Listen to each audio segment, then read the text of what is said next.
Hey everybody, we're gonna get started with some Persona 4 Arena. Hopefully, it all works good this time. It crashed a lot last time, and hopefully the stream works because yesterday it absolutely shit out on me. But yeah, let's hope for the best. I have a controller connected. Why do you have to be like this? Alright.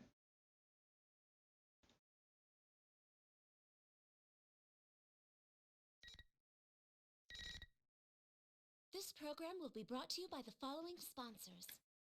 Yes. Alright. We got pretty far into Yu's story last time. We'll probably finish it this time. I don't want to make any promises, but probably. This place exists between dream and reality. I wish you good luck.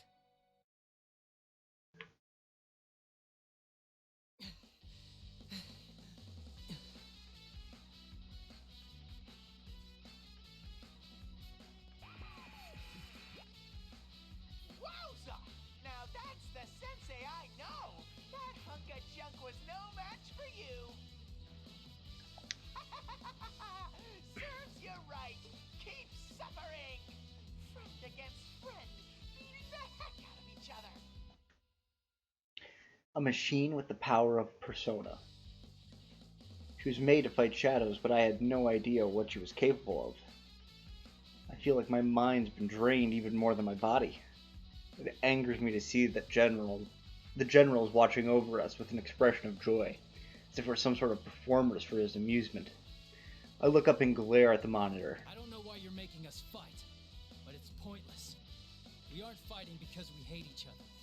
The reason we can fight is because we respect and trust each other. A low growl. That's the only sound I hear. The real Teddy's never made such a hateful sound. It's actually rather scary. You're such a dumbass! What's with you? The image on the monitor distorts along with that outburst. The general is having trouble remembering to act as someone else, and his face bulges and ripples disturbingly as his hate pours through the screen. Any pretense of copying the adorable stupidity of the real Teddy is gone now. I notice that the voice spitting out these hateful words is not Teddy's either. Trust? So what if you don't hate each other? You're not like me! I was forced to fight against my will! I destroyed them with my own hands! You should all have to go through the hell I've suffered! See how it feels to destroy everyone you call a friend! If I knew this was gonna happen, I would have made the rules so you had to kill your opponent to move on! The general on the monitor What are continues you to talking rage. about? Why did you set this tournament up? It's fairly obvious. Are you not? You, my guy. I think you would figure this out by now. The moment I say that, I feel that all the dots have become connected. Yeah, okay. When Miss President had asked out of the blue if we were going to be forced to kill each other, that ominous muttering of killing one another. Were these both something that had come directly from her past? Maybe she had been forced to fight against people she didn't want to fight. Had she been forced to destroy something that was precious to her? There's no way to know for sure, but it's possible. Considering this, it kind of explains why her shadow would have created a tournament like this. That is, she wanted us to feel what she went through. I might not be entirely correct, but I feel like I'm close to the truth. Should I just ask General Teddy about my suspicions? But as I'm considering raising my voice, Pardon my eccentric entrance. someone comes crashing through the ceiling. What in the world? I rush over to Aigis-san to protect her from the falling debris. I look up. I see a young woman emerge from the cloud. Homie, wait a sec. There's no ceiling. There's no ceiling. I can see right there.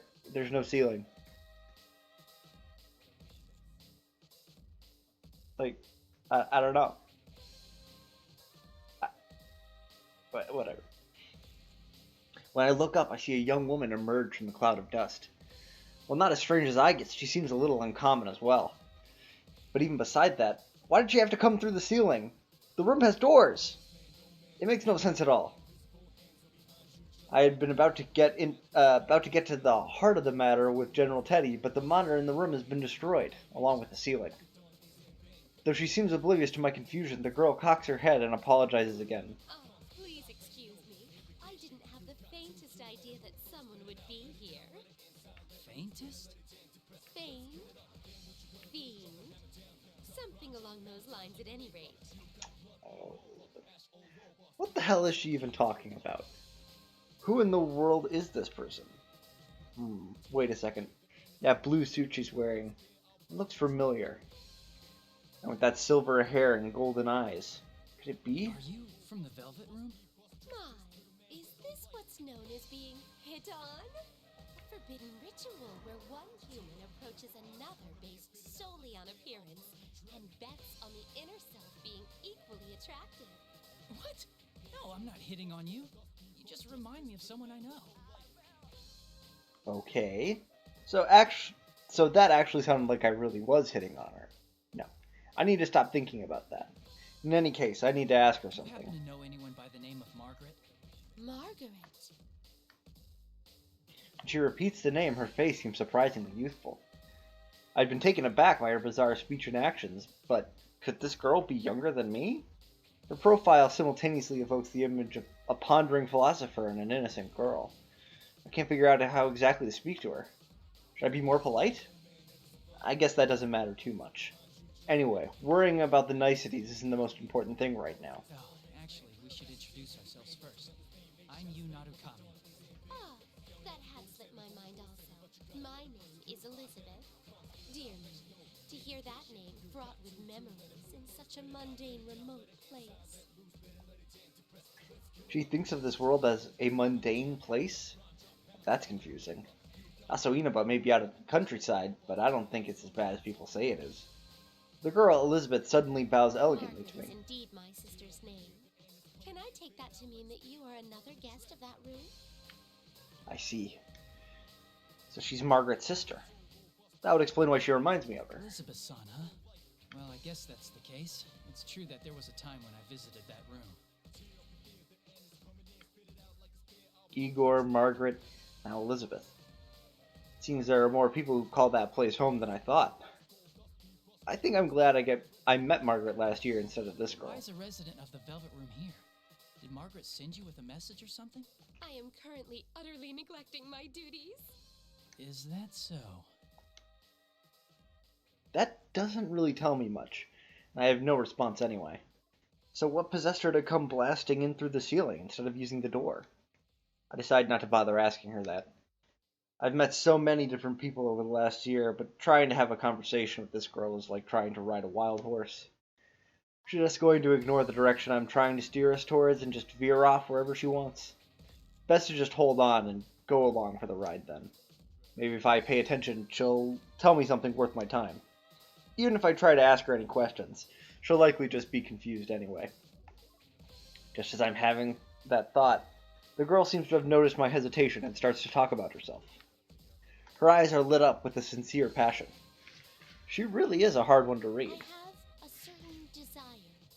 It may take a very long time for it to be realized. In order for my wish to be granted, I require a power much greater than what I have. The power of the wild card that changes bonds into strength. I have a feeling that the key lies there. I know a little about the wild card, but I feel that the first glue to granting my wish lies within that power. glue? Flu? Influenza. Something along those lines at any rate.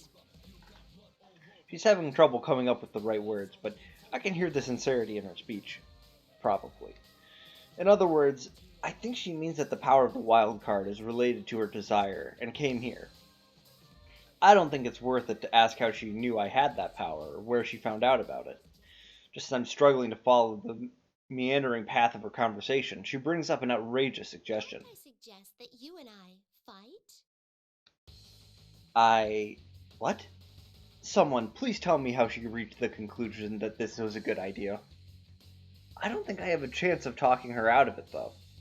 But, of course, I have to try, so I say, Oh, how excited this is making me. My expectations are ascending skyward at Mach speed. To be direct, I'd like for you to show me the potential slumbering within you. Let me make sure of something, just in case. You understand what I'm saying, right? There's no illusions at work? Such parlor tricks can get stuffed. I see. So you're actually in your right mind here. That's kind of, impressive. Well, maybe she understood what I meant when I mentioned the illusions. If that's so, then she at least must have some idea what's going on around here. And even though she must understand it, she still wants to fight me. I wonder, though, if she's unrelated to General Teddy's plans and invite herself into the tournament, do the usual rules apply? As I think about this, Elizabeth taps her foot on the ground and takes a fighting posture. She really does want to fight. The huge leather-bound book in her hand opens, as if by itself. A torrent of power pours from the open book with a blue light. I can't believe this strange girl has such unimaginable power. She seems so aloof. No, it may be more correct to call it an air of imminent violence. All right. I won't be able to hold back. To be honest, I was only really saying that in the hopes of bluffing her. I have absolutely no room to hold back in this fight. I hurriedly cast off my fear and focus on the upcoming battle. There's no room for doubt. I need to hit her with my full strength from the start. Even if I were to fight her with the intent of killing her, I'll be lucky not to end up dead myself. At least that's how I feel. Elizabeth calmly begins the battle. Let's do this. Your fate is in the cards.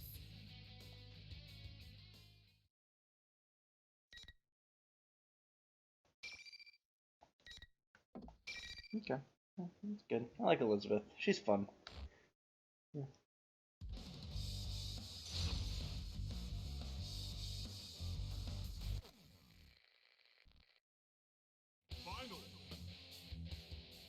Let's change things up. Wasn't soon.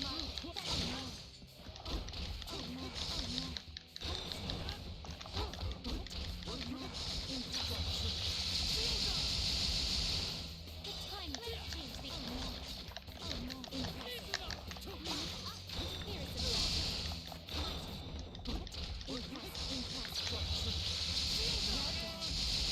Yeah, that's pretty easy. Oh, I forgot. I said I was going to change it to hard mode.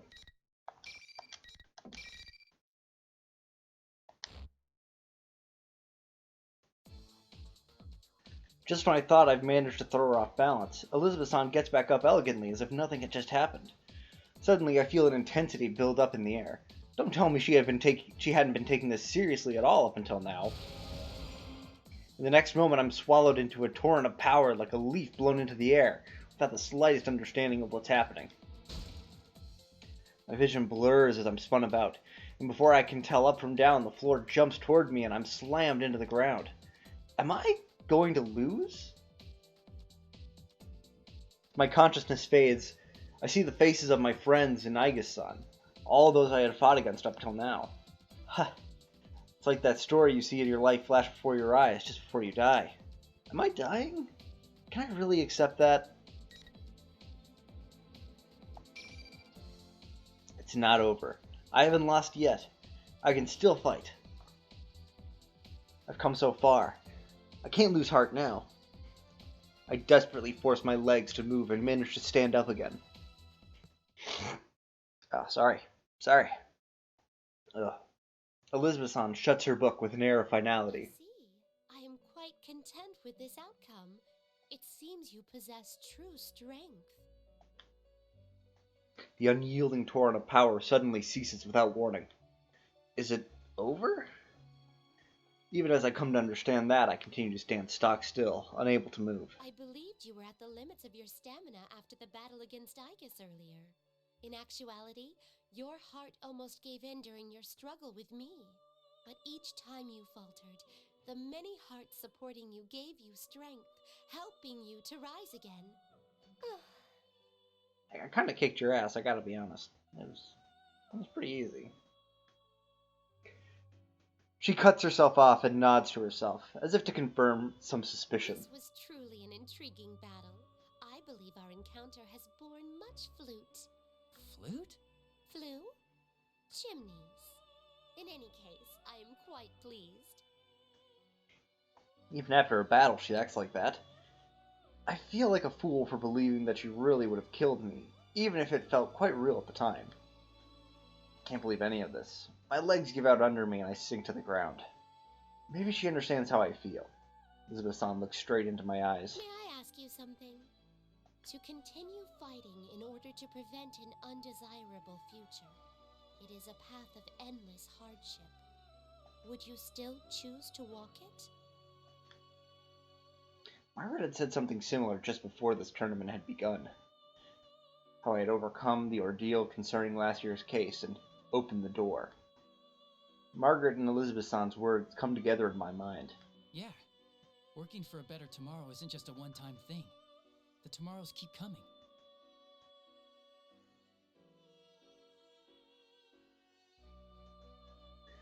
Opening the door is necessary, but it's not what's truly important.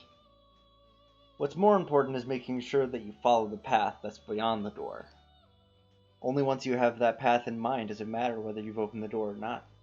That's how I feel. I would keep fighting for the future we want. Elizabeth-san smiles at my answer. It seems the former dweller of the Velvet Room is pleased with my answer. Didn't use that 2 times in a row. She must have chosen a path of her own at some point, and is doing everything in her power to see it through. Maybe I'm just jumping to conclusions, but I feel as if I'm able to understand her a little better now. Well then, it's time for me to bid you adieu. By your leave, I, Elizabeth, am out of here. With this, Elizabeth briskly walks out of the room. She caused me some trouble, but I've also learned something about myself as well. I think I'll call it a draw. As I wave goodbye to Elizabeth, I hear Aiga-san getting to her feet behind me. Are you alright? You shouldn't force yourself to move. I was concerned at first, but Aiga-san doesn't seem to be very hurt, or damaged, or whatever you would say. She was likely just knocked out. I had absolutely no chance of winning if I had gone easy on her either. This is getting ridiculous. You are very kind. We've only just met, and yet you're worried about a machine like myself. Isn't that normal? Aiga-san laughs at my confusion. Seeing you smile like that? I don't know. I just can't think of you as a machine. You have a heart, right? Then it doesn't matter whether you're man or machine. Aiga-san stops laughing and thinks deeply for a moment. But after a few seconds, she looks back up at me with a serious look in her eyes. You have defeated me in single combat. That will make it difficult for me to continue forward. But I believe I can trust you. Will you listen to my mission directive? I have no reason to say no. I look Aiga-san square in the eye and nod reassuringly. And so Aiga-san told me about her directive, and it truly was inspiring. There was another case involving personas and shadows outside of Inaba, even before our adventure last year. And she is a weapon with a heart, created with the express purpose of wielding a persona to fight the shadows. She believes that this current situation came to be caused because someone had stolen a similar weapon and caused attention to the TV world. So, there's another girl robot with a heart like you, and she's the cause of all this? We came to this world to retrieve her. My older sister, the 5th generation anti-shadow suppression weapon, Labris, is... No, sorry. Nanako, Miss President, her shadow, and now Labris. I have a mountain of tasks to accomplish now. But even though I have a lot to do, I can't ignore any of it. Tell me more about Labris, and I'll do what I can to help you get her back. Unfortunately... Aiga-san's expression clouds. She said that she was a machine, but that she really is no different from a human. As I'm listening to her, I think about what this means in my search for Labris. It's not helpful. So you don't know what she looks like, what she can do, or what equipment she's loaded with. Basically, all she can tell me is that Labris is a robot who's built to look like a girl. Wait a second. I did meet a girl I didn't know in the TV world. Miss President. Could Miss President be Labris? Is there a possibility that she looks, well, more human than you? You mentioned earlier that she was your older sister, so I assume she was built before you, but... My sister was an older model, a prototype for the 5th generation to be exact. It's doubtful that she would look more human than myself. then there's no way Miss President could be Labrys. I could tell just at first glance that Aiga-san was a machine. Miss President appears to be completely human. I never once considered she might not be human until just now. But that just makes things even more complicated. What in the world is going on inside this TV? Alright, in any case, I'll keep an eye out for her. But right now, I'm heading to the announcement room. If Labrys is the cause of this, then I'm bound to meet up with her eventually. I shrug slightly. I don't want to be so grave. I guess I must sense that I'm trying to do and smiles. Thank you. I will trust my sister's fate to you.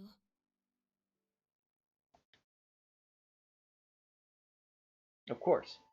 I give Aiga-san a determined nod and run out of the classroom. Man, what a busy Golden Week. I have to make sure Nanako's okay, find Miss President, unmask whoever's masquerading as Teddy, and now search for Labrys somewhere in here? If this wasn't happening, I'd be kicking with my friends at the Junis by now. But Junis food court. Yukiko seemed to be trying to be coy. I'm pretty sure that big bundle she was carrying was probably boxed lunches that she'd made. As to how they might taste, well, let's not get sidetracked. I'm sure that we'd have all enjoyed them anyway. Eventually, I would have called Nanako over and would have bought some snacks together.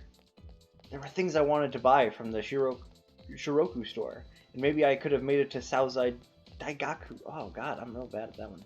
Daigaku in time to buy the last of their special croquettes. I wanted to talk to the owner of Daidara and get some books from the Yami Naido bookstore. I'm real bad at that. I'd have had a steak bowl at Aya, hung out with the fox at the Tatsushime Shrine, waited for my uncle so we could have dinner, and tomorrow I'd have gone fishing. If the one person who ruined my vacation and caused all these problems is the same person who stole Labrys, and if they've truly brought Nanako back into the TV world, I'll make them pay.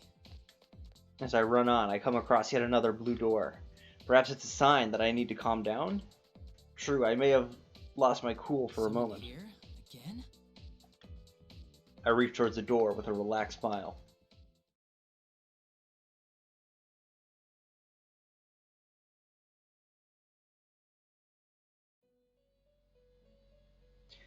Margaret is in her usual position. I glance around to see if there's anyone else in here. It looks like her nutcase of a sister is in here.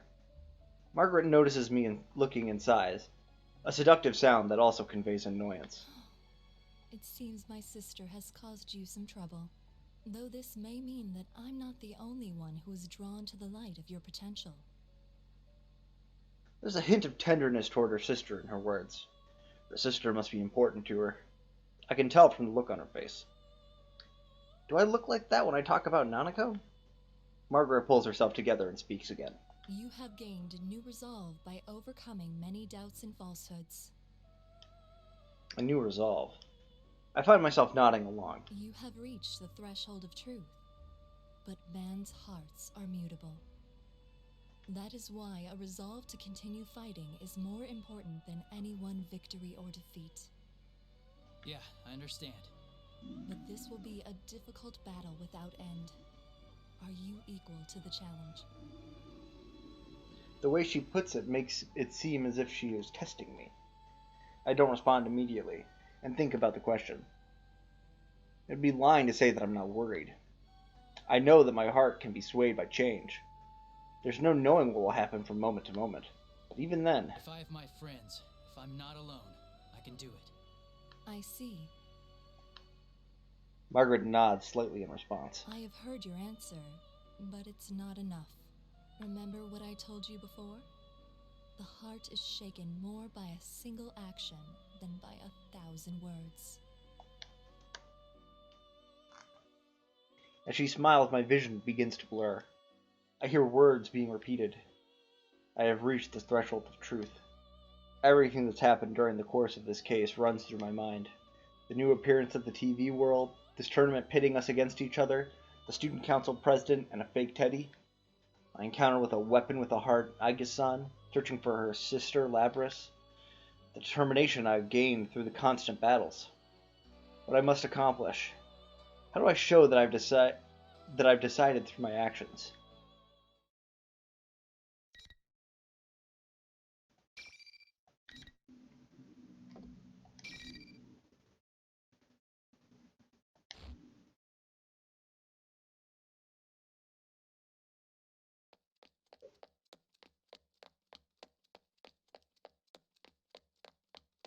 Sorry, I'm distracted by reading some stuff here. It seems that the number of invisible walls has decreased. Could this mean that the end is near? Just as I think I hear a familiar voice. That's enough! Was that Miss President's voice? Or that was Miss President's voice. It was coming from the door to the announcement room. I finally made it. I opened the door to the announcement room and rushed inside. You're finally here. Hello, Sensei. Congratulations! How does it feel to have won the P1 Grand Prix? The general smirks at me as I pass through the door. Behind him, Miss President and Rise. When the two of them see me, Miss President looks confused, while Rise's face lights up with joy. There you are, Senpai. You're late. I have to stay cautious of the general, but I signal to the girls that everything will be alright now. The general is closer to them than I am. I can't afford to make any reckless moves just yet. And there's one other thing I need to know. Teddy, where's Nanako? I look around the announcement room, but Nanako is nowhere to be found. The general's face distorts with an ugly glee. Nana-chan's right here. See? Slowly, the general extends the arm that was held behind him. And there was Nanako. Her arms were clutched to her chest, and she slowly takes a few steps toward me, obviously frightened. Nanako! After taking a step forward, I noticed something bizarre. The general disappeared? For a brief instant, my full attention had been focused on Nanako. The general had been standing directly behind her, but now he's gone. How could he have gone somewhere else that quickly, right in front of me, without me noticing it? While I'm confused about the general's disappearance, Nanako weakly calls to me. Nanako's obviously been weakened by being in the TV world. She totters toward me unsteadily, looking ready to collapse at any moment. I can think about the general later. I have to save Nanako right now. As I reach out to her, Rise yells, Senpai, no! Nanako-chan's not there! Nanako's not here? What is she saying? She's right here. Just as I'm about to say so, my hand stops. Something's not right. I try to look into Nanako's face once more. In her eyes, I saw madness. Oh, so close! Just a little more and Sensei would have been a goner! You bastard! I barely reacted in time to draw my sword to block the attack. The general suddenly appeared out of nowhere to attack me with his cane. And I get a good look at him as our weapons clash together. I see madness in his face, the same madness that I had seen in Nanako's only a moment before. That's when I noticed that Nanako has disappeared. What's going on? Got it wrong, Senpai. It's all been him from the beginning. You can make whoever's looking at him see him as someone else. So he's not actually taking on other forms? No, he's just distorting the things you see and hear. That's right, the enemy is able to control what I see and hear. I'd realized that after all the battles I'd had today, but seeing Nanako had made me forget all that. The general laughs at this. It's hard for me to show someone who isn't here. But you actually saw this Nanako girl? You're hopeless. Just like how my friends hadn't actually gone crazy before our fights, Nanako had never been brought into this world in the first place. The appearance before me is a fake. He distorted our senses all to make us suffer. But just as I thought, he couldn't deceive Rise's persona abilities. That's why he kidnapped her, to keep her from warning us during this tournament. Now that I know that, I push the general's cane away and jump back towards the girls in order to distance myself from him. Good. Now I'm between them and the general.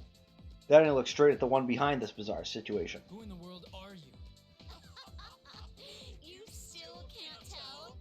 Seriously, the level of intelligence around here. Find them. Here. Get a good look.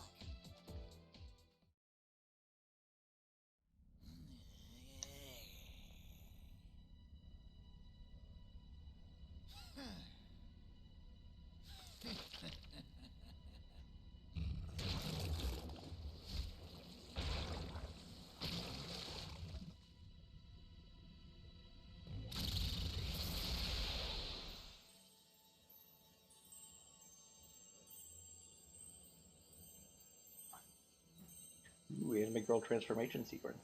but evil.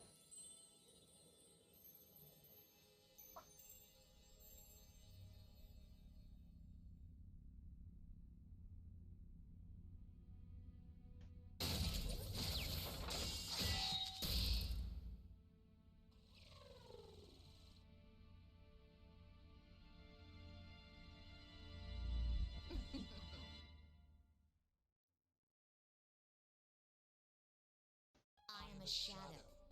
The true self. That's my face.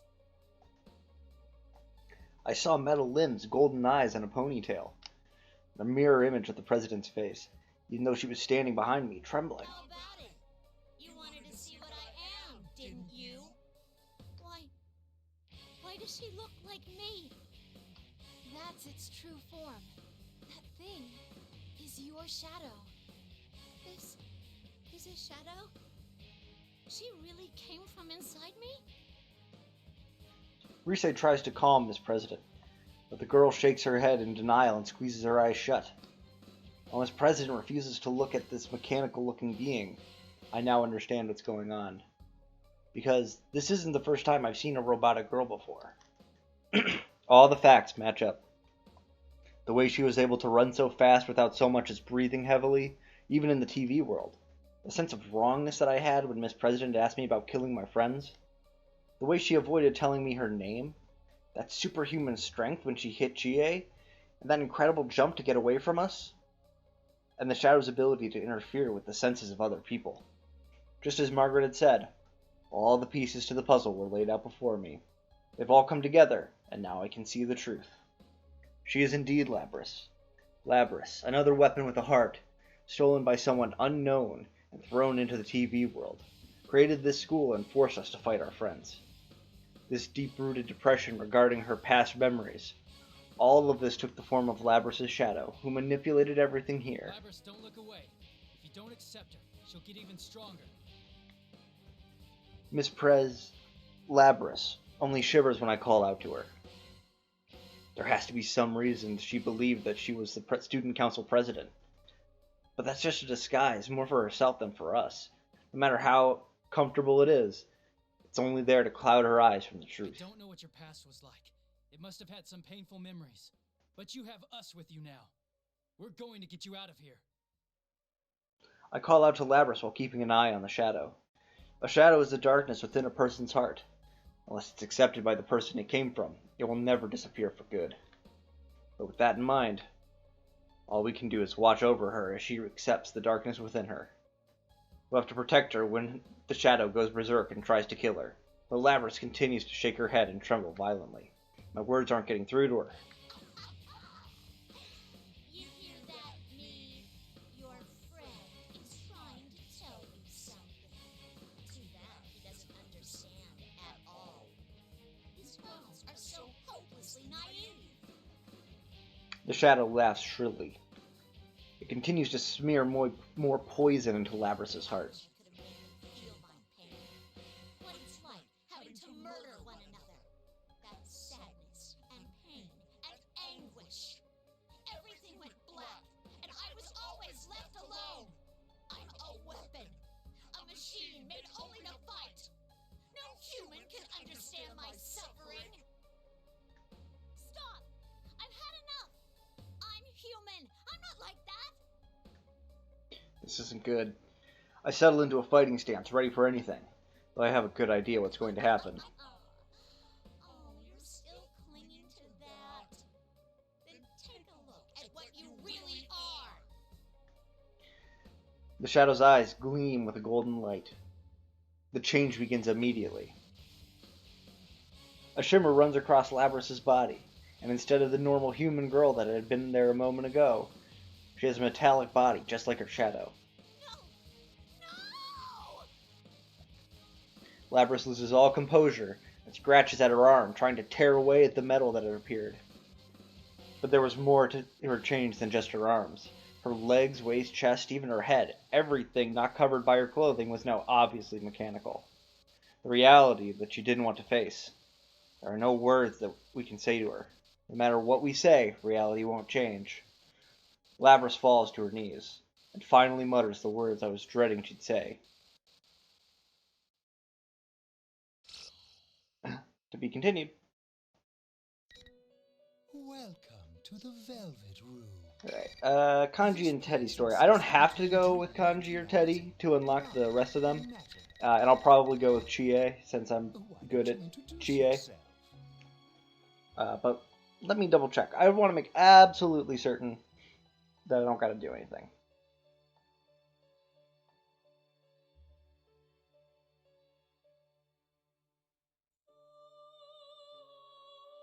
This is a space that only those who have, in one way or another, Yeah, entered yeah. into a contract may enter.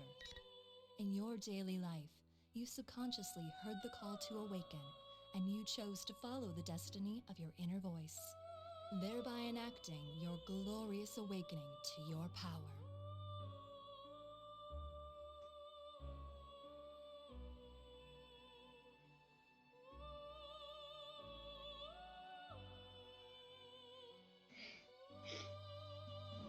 Alright. Yeah, let's go with Chie. I like Chie. Very well.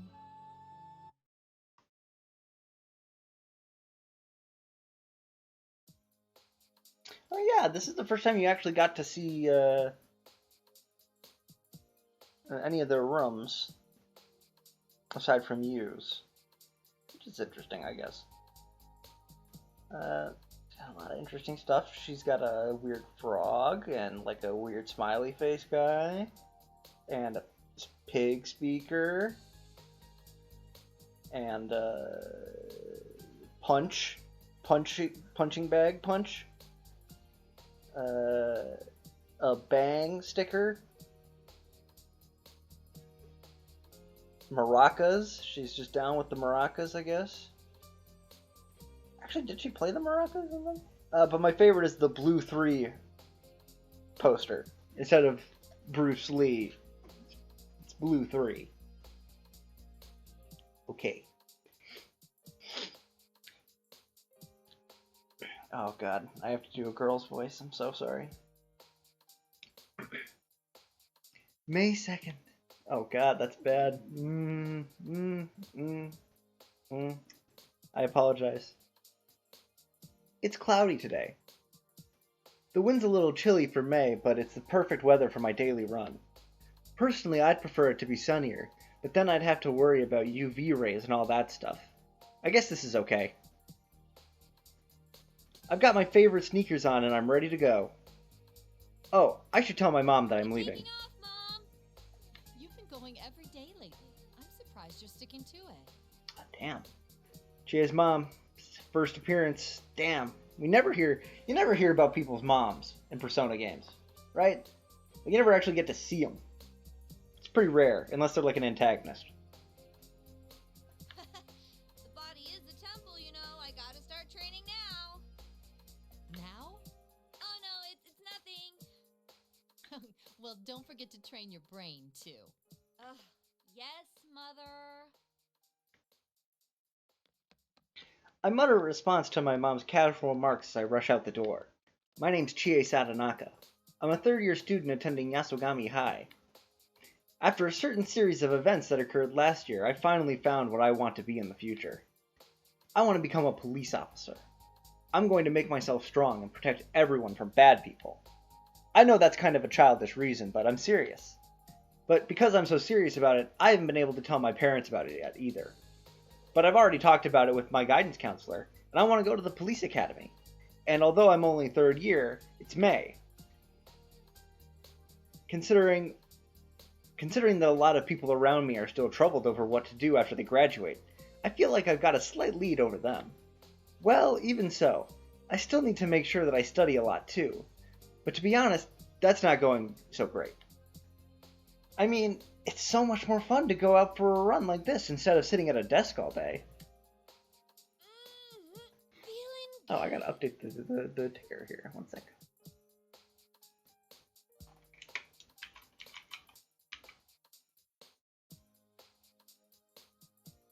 There you go. I take a deep breath out of the damp air and start my run down the road to Samegawa?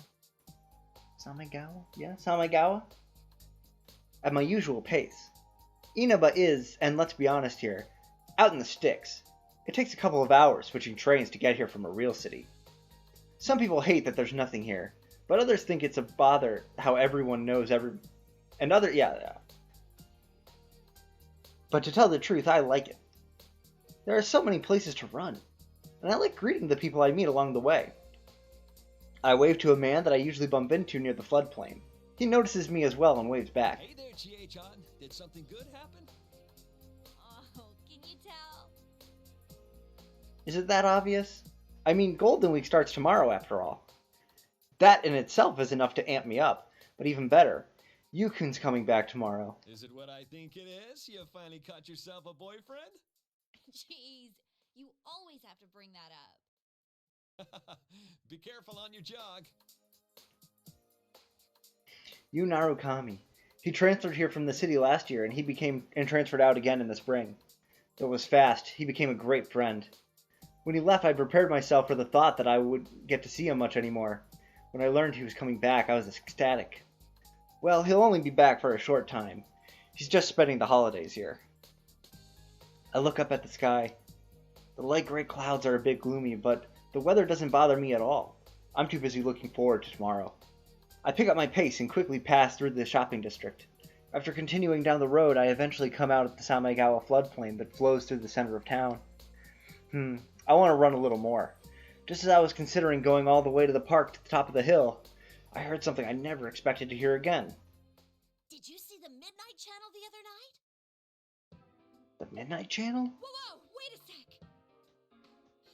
Hey, did you just say Midnight Channel?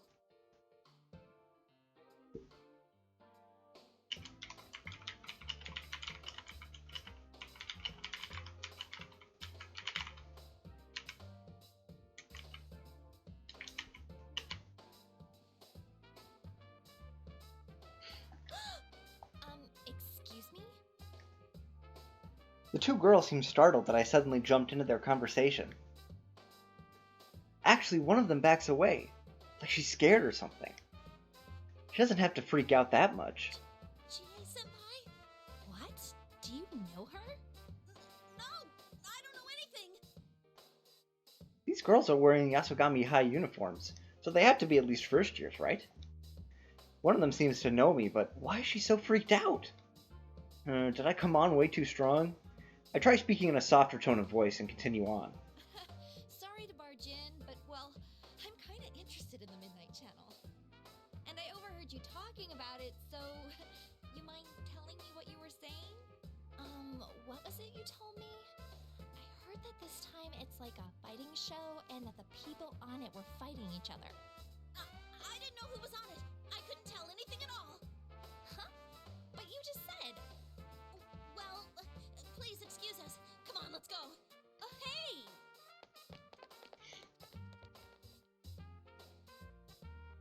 One of them pulls on the other's arm until the two of them run off towards the shopping district.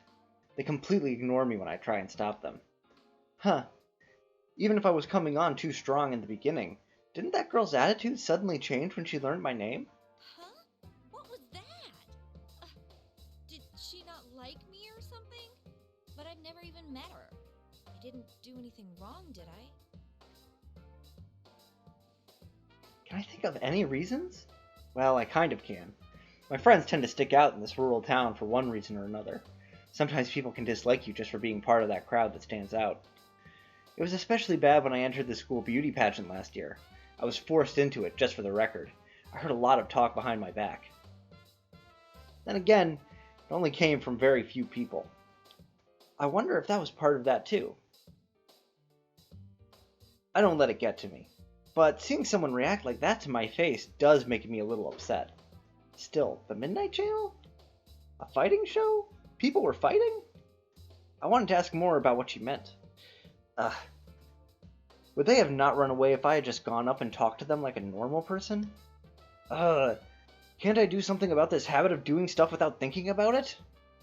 I need to get better at getting information, or I'll be one lousy police officer. Chie, isn't your catchphrase like, don't think, feel? you know, I just don't. Uh, uh. I sigh to myself, then get back to my run.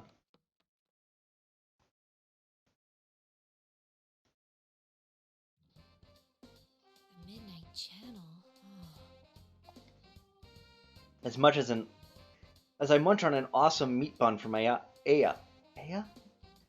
My late night dessert that I saved from dinner, I roll into my bed. Oh man, this meat bun is amazing. You just heat it up in the microwave for a minute and the outside gets all fluffy. Then the juices get all over you when you bite into it like a meat apple. I take my time to savor this wonderful meat bun while I look outside the window. It's still cloudy, but it's not raining. I wonder if it'll start raining before midnight. The weather forecast did say it would start raining tonight. I think it'll be okay.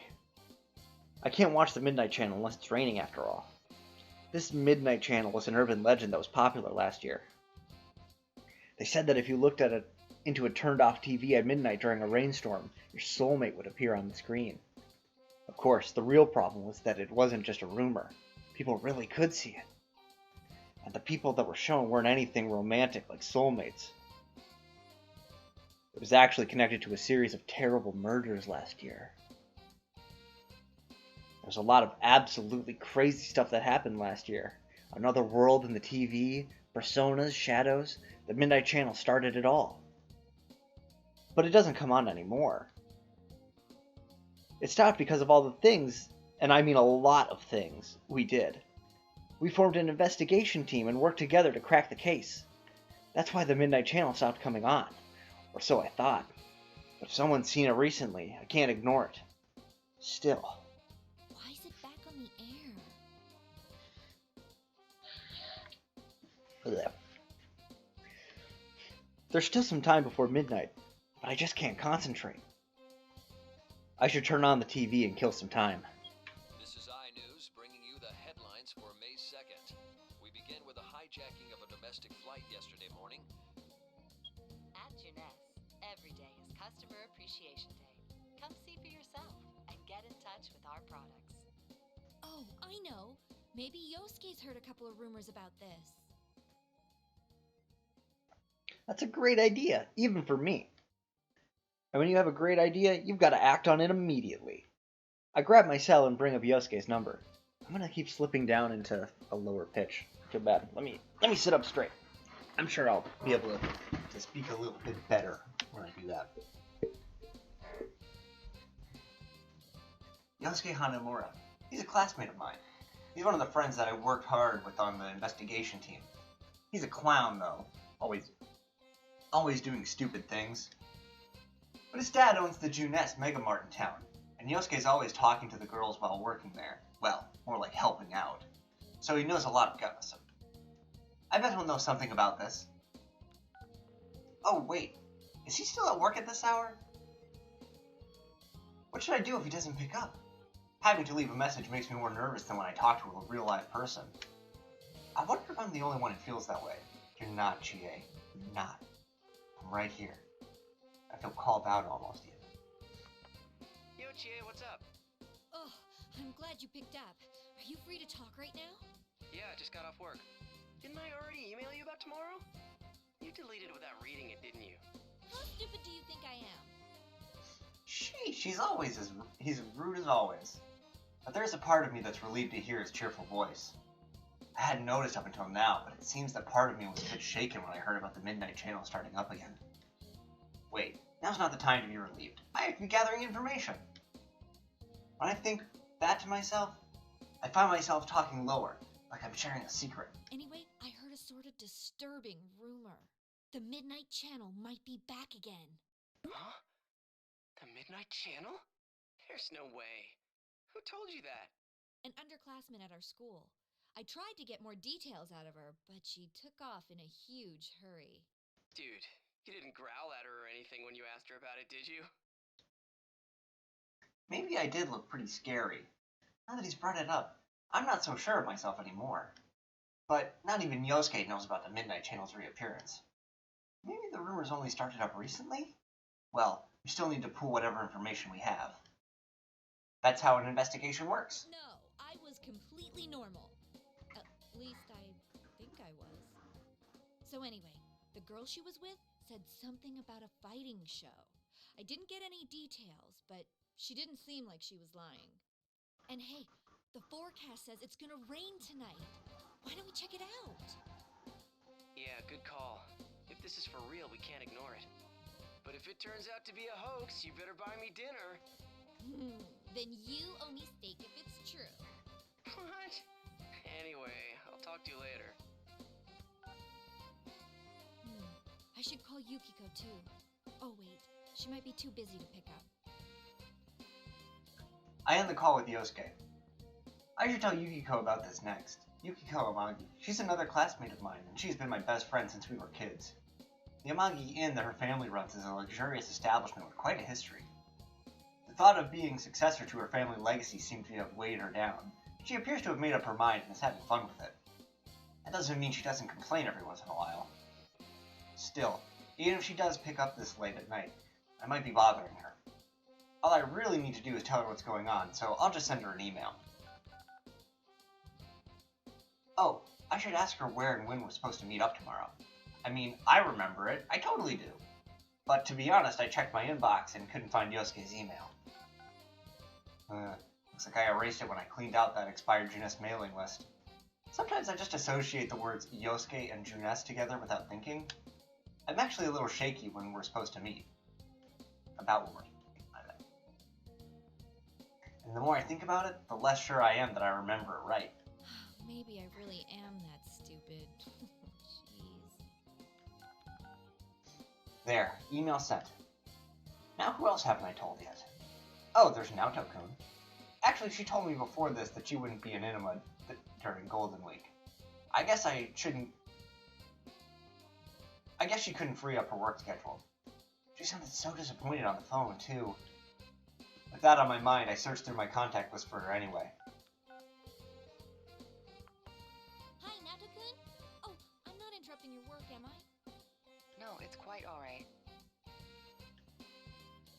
I double-checked with her just in case something's changed and she can make it. Looks like she really can't. After making sure, I decided not to tell her about what might be another case. I feel bad making her worry when she can't come back It here. really is a shame.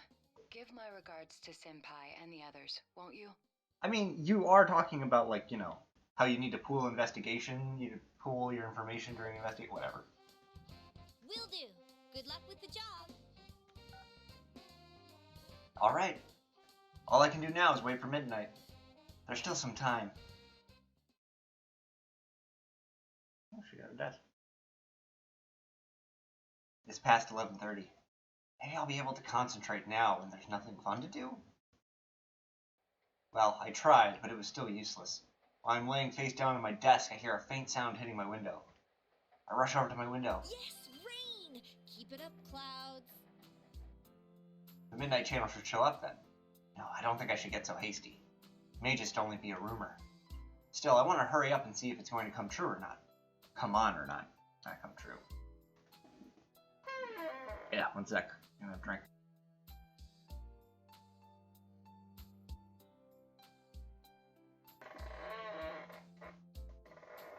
Considering that Yukun is coming back, it'd be great if there was nothing else to have to worry about. Once I make sure it doesn't show up, I'll pray for the rain to lift so we have a great reunion under clear skies tomorrow. I take a seat in front of the TV and wait. Man, can't time hurry up a bit? This kind of brings back memories. Waiting for the Midnight Channel like this? It's as if the investigation team has picked up right where it left off. When I close my eyes, those memories come back like it was only yesterday. Yukun was our leader and Yosuke was his partner. The two of them fought back to back, always perfectly in tune with each other. Then there's Yukiko. She can be a bit off at times, but is kind and warm-hearted. She's my best friend. She was one of the victims in the case too. Saving Yukiko is actually the first job for the investigation team. And there's Kanji-kun. He's 1 year younger than us. Though he seems like an oddly feminine juvenile delinquent, he's a man at heart. There's also Rise-chan, or Risette. He's actually a famous pop idol. Oh, and I can't forget Naoto-kun. She's a real detective. Finally, there's Teddy. He's always a clown and jokes around, but it's hard to hate him. Yep, that sums up the entire plot of Persona 4. It's just those characters exist. The more I think about it, the more I realize that our group is really full of strange people. I guess there's no helping the fact that we talked about them. But now, we're just used to being together. To be honest, if it hadn't been for the case, I never would have gotten to know some of them. Still, I never want to have to go through anything like that again. Just 5 more minutes to go. Yeah. When I swallow, the sound is amazingly loud. My hands are cold, and I've unconsciously curled them into fists. Please don't show up. I mean, if it does, then there might be another victim. I just want to laugh about this tomorrow. If Yosuke just laughed it off, thinking that I tricked him into staying up all night for no reason, I really don't want someone to get hurt again.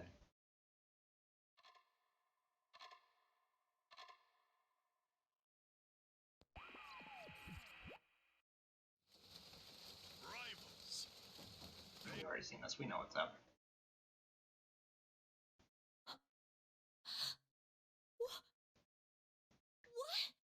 What the hell?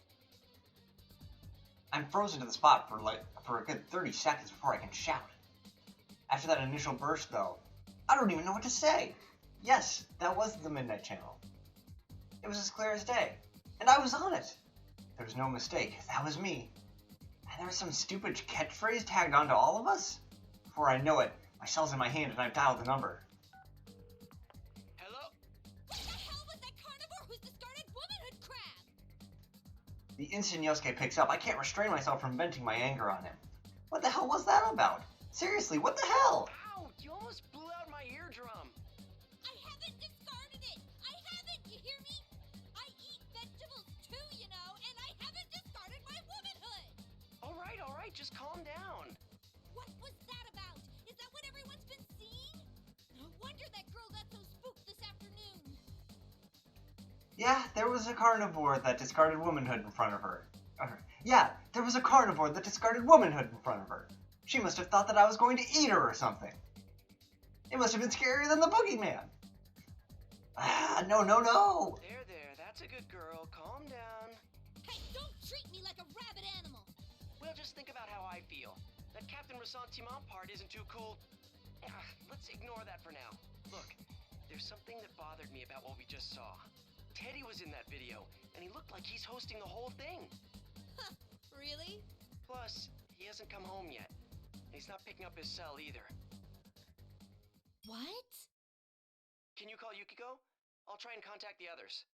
I'm gonna hang up now, but I'll call back in about 30 minutes, okay? Got it.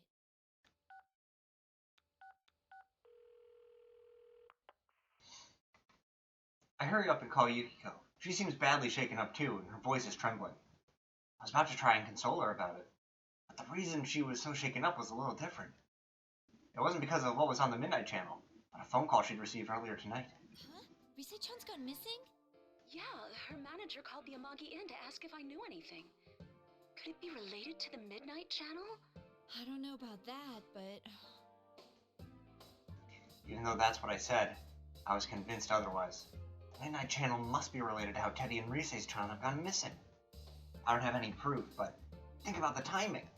There has to be some kind of connection here. In any case, I checked with Yukiko about our meeting tomorrow before I hang up. Later, though, another troubling tidbit was added when Yosuke called me again. Looks like Kanji's missing too. His mom told me that he was sleeping in the living room, but then he disappeared. Then Teddy, Rise-chan, and Kanji-kun... Yeah, this might be serious. I'll see you at the food court tomorrow. I glare at the TV screen. Of course, since it's turned off, nothing's on it. I don't care about any stupid catchphrases now. I'm just worried about the friends that we can't get in touch with. Please be okay.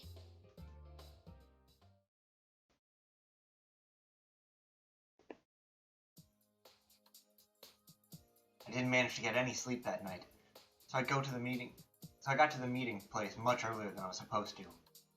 This is the food court on the Junez roof. It's where the investigation team usually met. The light clouds from last night have blown away. A nice breeze is passing through the area. Now, where should I wait for everyone? Just when I was convinced that I was the first one here, I see the narrow back of my best friend. Yukiko, you're early. Good morning, Chie. I couldn't stop thinking about things, so I wrapped up my shift at the inn early and came here. Yukiko smiles. Man, she's so pretty as usual. Just seeing her smile makes me feel a little embarrassed. But Yukiko's not just about looks. On top of being trained in etiquette at the inn, she's elegant and smart. Obviously, she's insanely popular among the guys. There are times when I'm honestly envious of her for having the things that I don't. But I'm proud of her, and I'll always be happy that she's my friend. A woman's mind is complicated. Yeah, I said it, a woman's mind. I haven't discarded my womanhood, damn it. I actually made a boxed lunch for everyone. Let's eat it together later. I really like Chie. I think Chie is cute. I don't know, she hasn't discarded her womanhood. Yeah. Chie is great. You know? I like Chie. Whoa, a boxed lunch? You made it?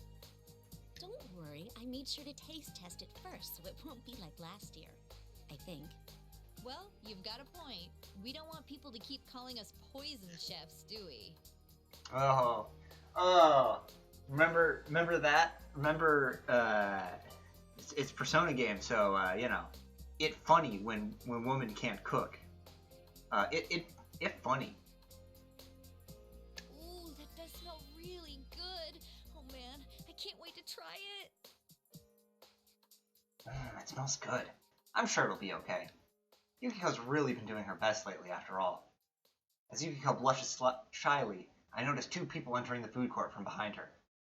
That's Yusuke and Yokun. Hey there, sorry I'm late. Yukun. I ran into this guy at the elevator. Good to see you guys again. Welcome back! The guest of honor's finally here. You're looking well. Welcome back. Should we... Huh? Oh, he already knows about the Midnight Channel thing. He's actually the one who called me up about it. Oh, I see. This has turned into a pretty thrown-together reunion, hasn't it? But I'm glad you came.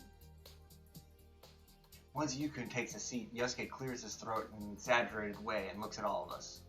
Ooh, is this going where I think it's going? When I glance towards Yukiko, our eyes meet. And we can't help but laugh. Well, it sucks that we can't hang out more before jumping into another mystery, but to celebrate our partner's return, I hereby reinstate the investigation team in response to the Midnight Channel going back on the air last night. I get it. Oh, the team is back! Just hearing that name again gets me all fired up. Yeah, let's do this!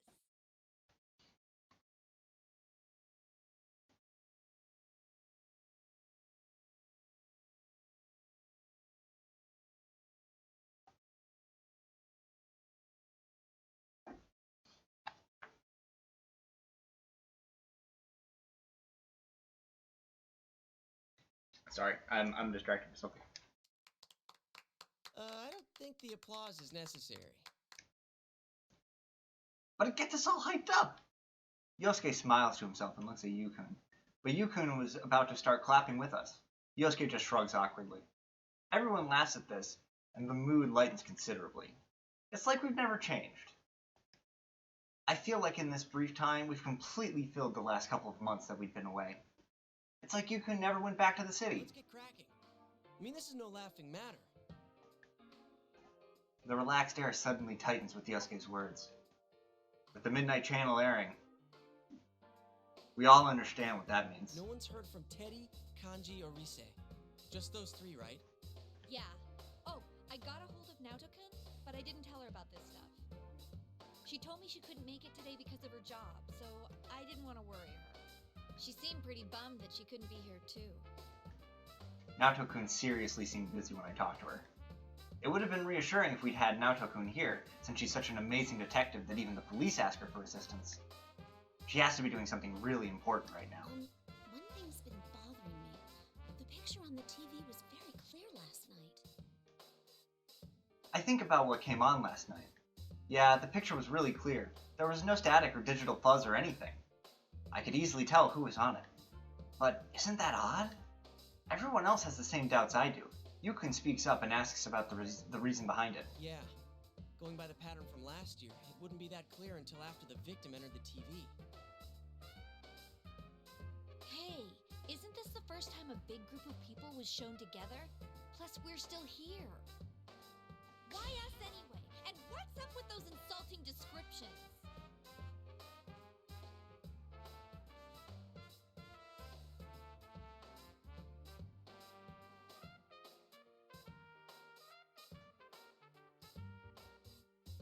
I look over to Yukiko after that. Crap, she's angry.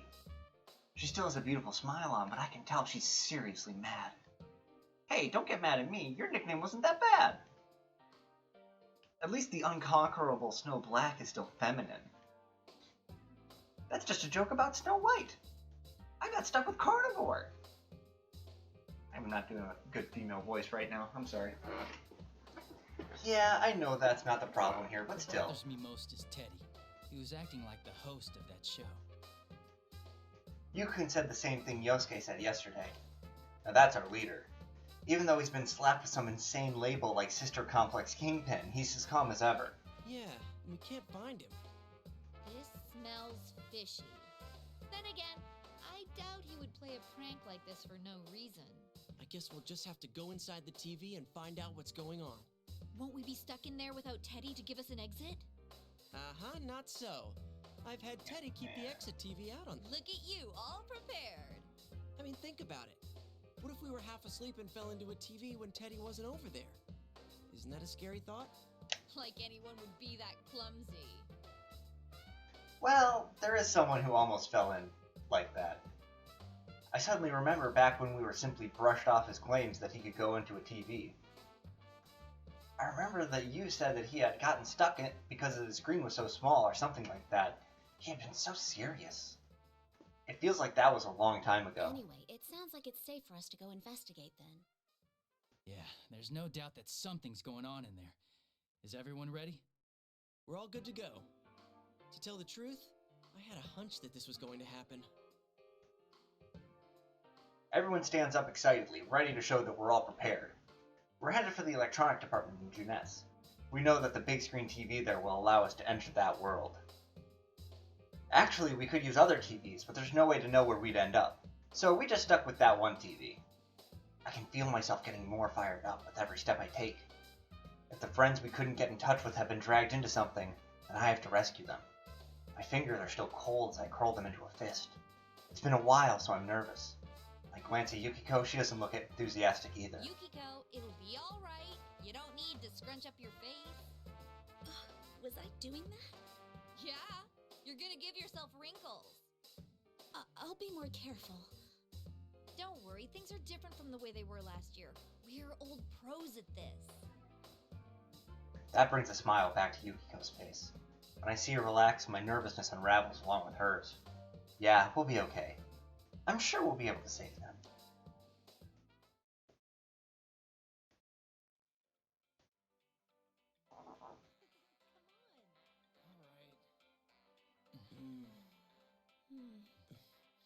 Yeah, I'm just gonna... Paper book? Yeah, it's a good bookmark.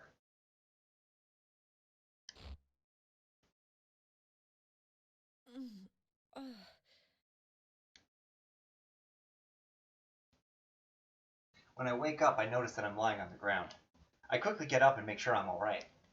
Okay, I don't hurt anywhere. It's been a while since I had to enter a TV, but there was something different this time. There isn't usually that sensation of falling forever. I cautiously check my surroundings. And I'm awestruck. Is this our school? That's the gate to Yasogami High School. I should know it. I go almost every day. Hey, didn't the TV world turn into some beautiful place when we finished the case? Did it change back? Hey, what do you guys... I turn around expecting to see my friends nearby. But lo and behold, there's nobody there. Where'd they go? Hey! Is anyone there? I call out, but there's no answer. There isn't even an echo. My voice just disappears as if the sound is being sucked away. Usually, we come out together when we went through the same TV. You-kun, Yosuke-kun, Yukiko. It's a lot of whys. It's a lot of whys, I gotta be honest. Where did they all go? I anxiously look around, but there's no one. Where is this? I know I'm in the TV world, so why does it look like Yasogami High? And there's all these weird decorations all over the place. It's like the week before the Culture Festival, but different. Huh? That reminds me. What was on the Midnight Channel? Not the people, but... P1 Grand Prix? Just as I say that, smoke suddenly gushes from the sides of the big monitor set up near the school gate. Whoa! Hey! What is this? Ladies and gentlemen, it's time to get our program started. Is that Rise-chan? A loud cheer accompanies her voice. Where's that coming from? There shouldn't be any other people here. I look around wildly while Rise-chan continues on the screen. There's no need for manners or courtesy or anything today, so let it all hang out. Tell us how you really feel. I, Reset, will be your commentator. But first, the General would like to say a few words. Commentator? General? It seems the time has come. I'm proud to announce the opening of our very own P1 Grand Prix. Wait, the General is Teddy? Now Teddy's on the monitor, and he's dressed all weird. We came here because we were worried that something had happened to him, and now this stupid bear's up to shenanigans? Hey, you! What are you doing? What's all this about? Welcome, Chie-chan. You must now strive to become the champion among all fighters. Champion among all fighters? You don't mean we're gonna fight each other like it said on the Midnight Channel, do you? You're quick Her to mouth flap understand. I bet you're already aching to overlaps get her started, huh? code. Watch. Hey, enough with this sick joke. Everyone's worried about you, you know. Weird. I wouldn't know about that. Bring out the first challenger. On cue, the smoke gushes out of the monitor again, and now I see a familiar silhouette. It's Yukun! So I'm not alone in here. I rush over to him with relief. Oh, thank goodness you're okay. I guess I got separated from everyone else.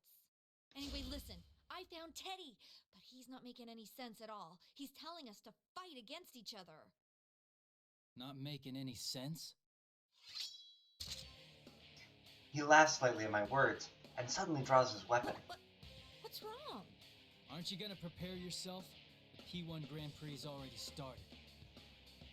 I see my own dumbfounded face reflected in his blade. This is all so sudden. I can't understand what's happening. Prepare myself? Does that mean we're gonna fight? I'm gonna fight Yukun? Hey, what's gotten into you? Seriously, I can't fight you. Why? Why? You're naturally violent, though. That's why you want to become a police officer, so you can be violent on the job. The serving and protecting thing is just a cover. What are you saying? His words were even more of a shock. Is this really Yukun? I look at him over and over again, from the top of his head to the bottom, to the tips of his toes. That's him. Our leader, I know him anywhere. When I can't say anything in response to him, he sneers coldly at You me. just want to act strong, no? So you don't have to face yourself. The real you is weak. You can't protect anyone. You're so pitiful, it's a struggle to protect yourself. You're so pitiful. Everything I had worked up over the past year all comes rushing back to me. Before, I had wanted to be strong to protect people who were close to me. But at the same time, I was using that strength as a crutch. I was depending on that power to keep people from seeing my inner weakness. It was a painful truth about myself, but I learned it over the course of the case. And I wanted to turn away from it. But I'm different now. That's not who I am anymore. I thought Yukun would understand that better than anyone. So why is he saying that? You always think that about me? Even though you were with me when I faced my shadow? Or did he change when he went back to the city? Did he forget about us? Did that year we spent together not matter to him anymore? Anymore to him? I don't get it. It makes no sense at all. Looks like things are heating up. Well then, let's get this show started. You heard her. Face me, or die. Yukun slowly raises his hand. I know what he's about to do. I've fought along his side for so long. That movement. It's a persona summoning. You're serious. I brace for a fight. I concentrate my senses for the first time in a while. I call out to my inner self. If Yukun is serious, then I have to give this my all too. Come, Tomoe, my persona! If you've forgotten, then I'll make you remember. Here goes!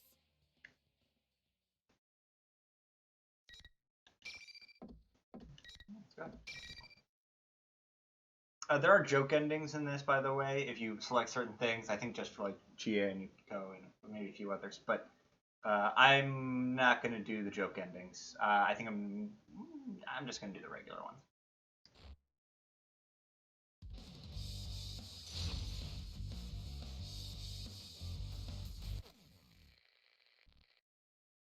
Alright. Oh, damn it, I still forgot.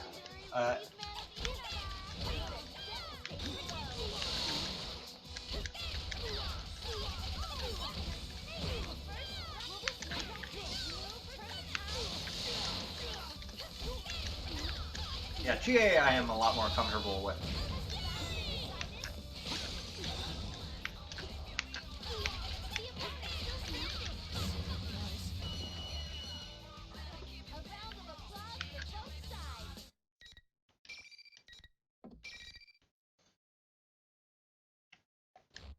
Yeah. Chie I kind of got pretty good. I beat Yukun? Maybe, but it doesn't make me happy at all. I try my best to fight back the tears that well up in my eyes. That's when I notice there are other students gathered around us. No, I take a look. These aren't students. They aren't even human. Whatever they are, they're only shaped like people. I was so absorbed in the fight I didn't pay attention to them, and I vaguely remember seeing them while we were fighting. What are they? They look like people's silhouettes. Could they be shadows? Still, they're not attacking me. Is this some stage effect Teddy's doing? I try to think about this, but in the end I turn to you, who's down on his knees. It's no use. I can't think of anything to say right now. And even though my mind's a mess, Teddy shows up on the monitor and starts being a total ass.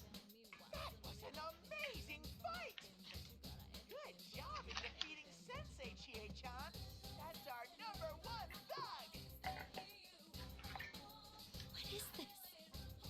Really what you want? Why did you make me fight him? Oh, but I'm sure you know why, Chie-chan. Be looking forward to your next opponent!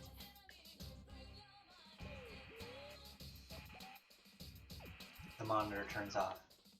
The students around us seem to have lost interest. They leave the area too. What does he mean I know why we're fighting?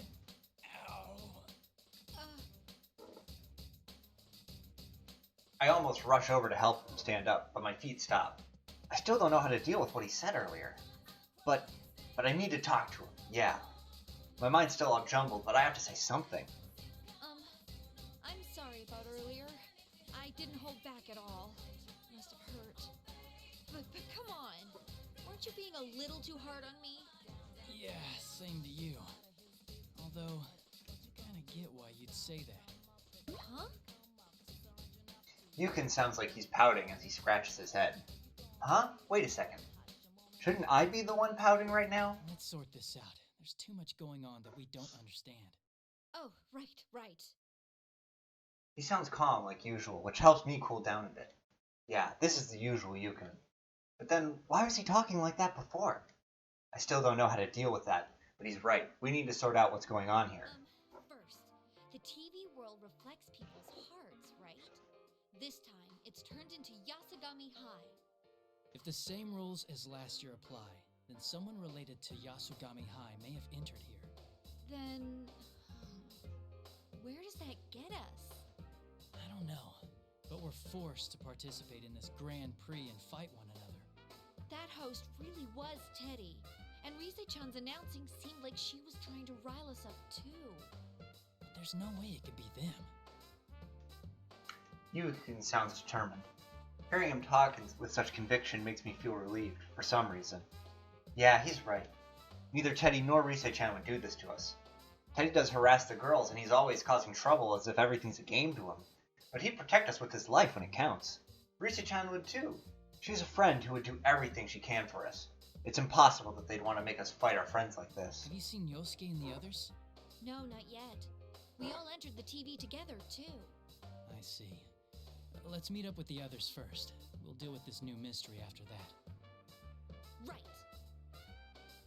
Yukun is amazing as ever. It's not just that he's always calm and smart, but he helps others figure out what's most important. But he and I start walking to the school together. But What's wrong? Yukun suddenly clutches his face and stops for no reason. I wasn't looking beside me, but it sounded like he ran into something. Huh? But there's nothing here, right? He slowly raises his hands and walks forward, and his arms meet resistance mid-air. It's like there's a wall right there. But I got through okay. I wave my arm through the space where his arms have stopped. Yeah, I went right through. There's nothing here. When Yukon sees that, he looks surprised. What does this mean? While he and I look at each other confused, the monitor comes back on. I'm so forgetful. No matter how much you try, you can't go any further, Sensei. Huh? Actually, no one who loses a match can leave. Only the winner can move on. Those are the rules. Comprende?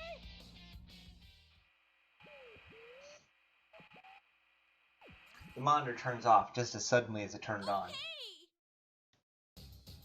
He's watching us, but he doesn't care to listen to anything we have to say? Isn't that selfish? Still, only the winner can move on, huh?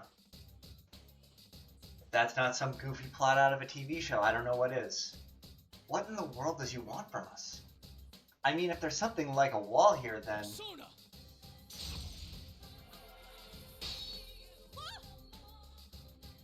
Yukon summons his persona and has it slash where he couldn't pass through.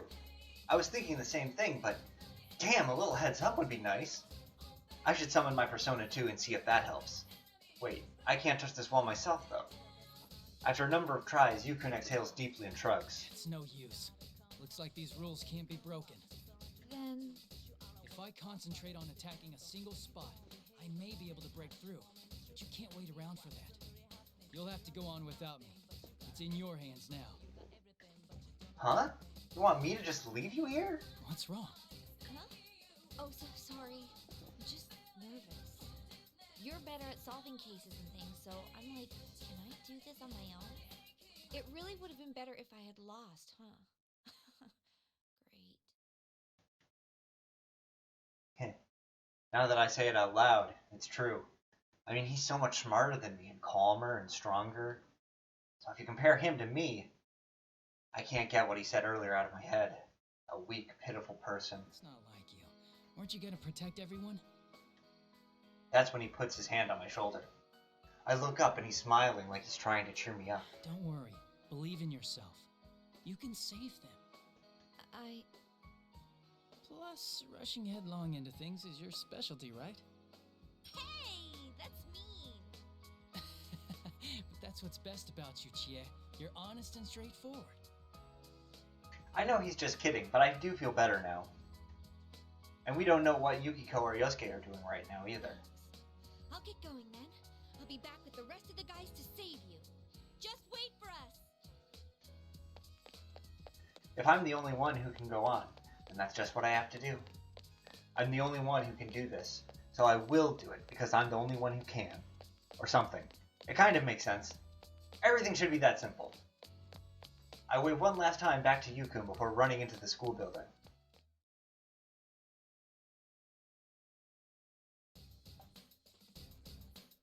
No problems getting inside the school. Where do I go now? Running around aimlessly may be dangerous. I stop and think for a moment. Let's see here. The clues I have right now are, oh yeah, how Teddy shows up on the monitor sometimes. That means he's being filmed somewhere, right? Where could he be doing that? So my mind is running flat out. I catch a familiar figure in the corner of my eye. That eye-searing combination of blue and red. It can only be... Bear.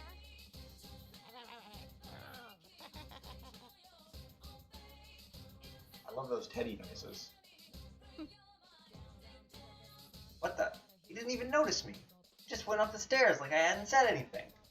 And he wasn't alone. There was a girl in a Yasogami High uniform with him. But who was that? Rise-chan? No, that wasn't her. Anyway, I need to go after him. Get back here! Third year, class 2, Chie Satanaka. How are things going? I have a message from the general. Your next battle is about to begin, so don't go anywhere. Huh?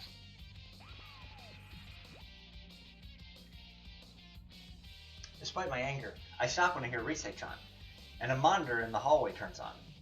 This time Teddy was in a costume. Wait, what? I thought I'd just seen Teddy, and he wasn't wearing anything like that. How did you change so fast? What are you talking about? I'm the general, so I'm always wearing this uniform. Yeah. You think I look sharp, Chie-chan? Yukon had said that there was no way Teddy could be behind this. I really want to believe it, but that looks and sounds just like Teddy. Ugh. My brain is a mess. I'll head straight to where you are and ask you in person. You really don't seem to get it, Chie-chan. This is a Grand Prix, and your next battle is coming up. Oh, quiet. I'm gonna up the sound just a little bit. Give me a sec. Let me up this sound.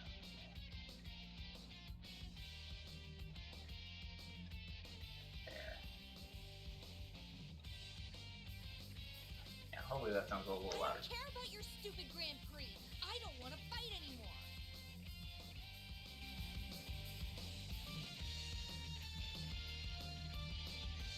Yeesh! How thick can you be? Don't you know this Grand Prix is for you? For me? What's he talking about? All this fighting is for me? I'm about to laugh, but I get a tight feeling in my chest. I didn't want to hear what he was going to say next, so I forced the conversation onto a different track. Who is that girl back there? Never mind her. Worry more about the opponent coming up. Come on, we're about to get started. I asked that question out of desperation, but it worked. Teddy seemed flustered. Huh. There's something he doesn't want me to find out? Now bring out the next challenger.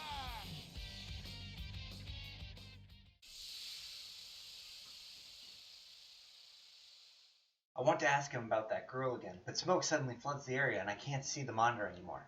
The last time this happened, Yukon came out of the smoke. It's going to be this time then. See a shadow through the haze. Yosuke? There you are, you Venisonian. Let's do this with everything we've got. What's wrong with loving meat? Wait, that's not what I meant to say. You mean you want to fight too? Well, this is the P1 Grand Prix, you know. Since you're training to be a police officer, let me see some of your skills. Yosuke smirks and makes a sarcastic salute. His expression is so cold, filled with malice. He's making fun of me. It's happening again. Can't help but be at a loss. Maybe this is a shadow or something? I mean, I don't want to think that Yosuke himself could make that face at me. But isn't it kind of odd that a shadow would want to attack somebody other than the person it's trying to be? Then maybe this is the real Yosuke. Hey, let's not do this. Huh? You're not gonna show me your kung fu? Well, I guess it is pretty useless. It's not useless. I train myself so I can protect people. When I shout back, he just gets even more obnoxious. Protect my ass. You're just a brat who wants to be a hero. You say you want to become a police officer, but come on. I bet you're not even studying. Just stay home and play pretend. That way you won't get yourself hurt. Cowardly Chie-chan can't face reality after all. That's not... I can't finish that sentence.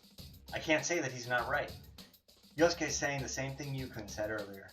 The weakness in me that I thought I'd overcome last year begins to throb painfully.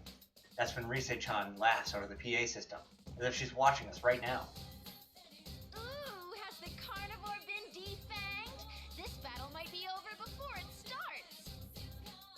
That wouldn't be any fun though, right? You gotta show off your kung fu pride. This is just like what happened with Yukon earlier. That's right. The air around him changed after I fought him. I'm sure it'll be the same this time too. Actually, that's all I can hope for. I tap the ground with my toes. Yeah, I'm still fast and light. My heart is heavy, but I can't let that stop me now. Come get me. I'll beat some sense into you.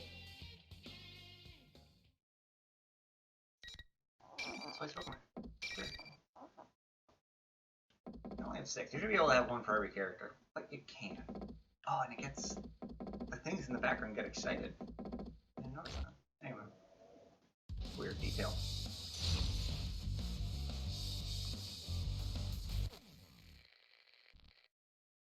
Finals.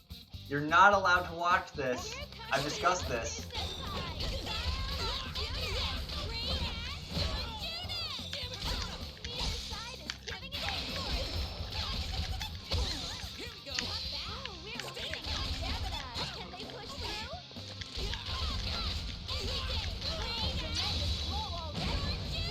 Don't watch this, Jack. It's not for your virgin eyes.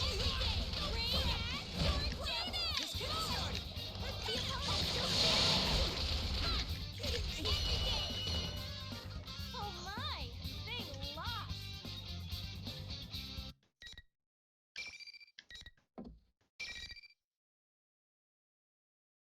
It's actually not that spoilerific. It does spoil some things, but it's not too bad. It doesn't tell you who the culprit is. So that's good.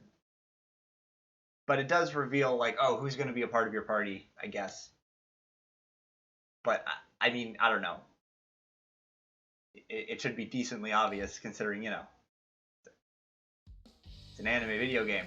You can just kind of tell. You are a beast! We'll be looking forward to seeing your brutal kicks in the next battle, too!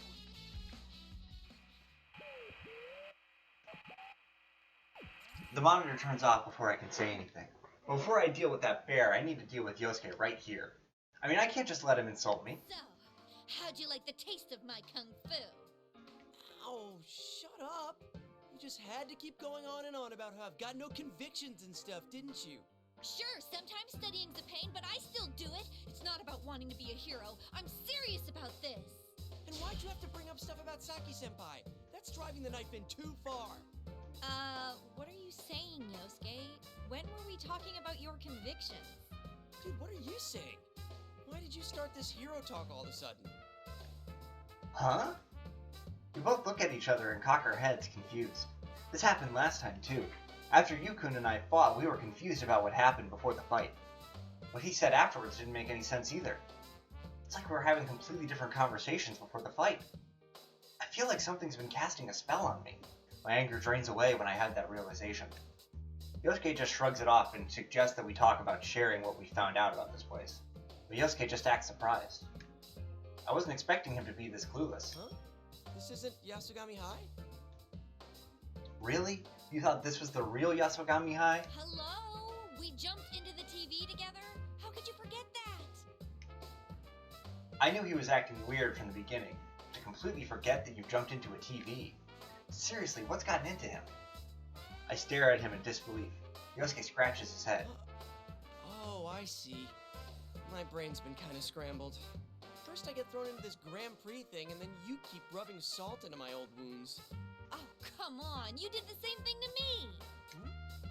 Wait, what's going on? You sound normal now, but before the fight... The same thing happened a little while ago. Yukun started saying weird things, we fought, and then things were back to normal once it was over. Could this be another one of those rules in this world? That may be it. I snap my fingers when the idea hits me. It's a rule that we have to fight each other. And another rule is that only the winner can move on.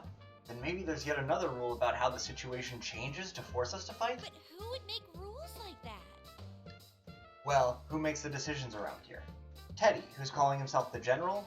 Rise-chan, the announcer? There's no way either of them would want to make us go through this. Could there be some bad guy out there making us crazy? A certain face comes to mind. That girl who was with Teddy in the stairway. When I asked Teddy about her, she seemed to be avoiding having to talk about her. This smells fishy. Oh, yeah. Hey, Yosuke. I tell Yosuke about the girl I saw. It appears that he knows who I'm talking about too. That girl too. Our ponytailed student council president, right? Student council president?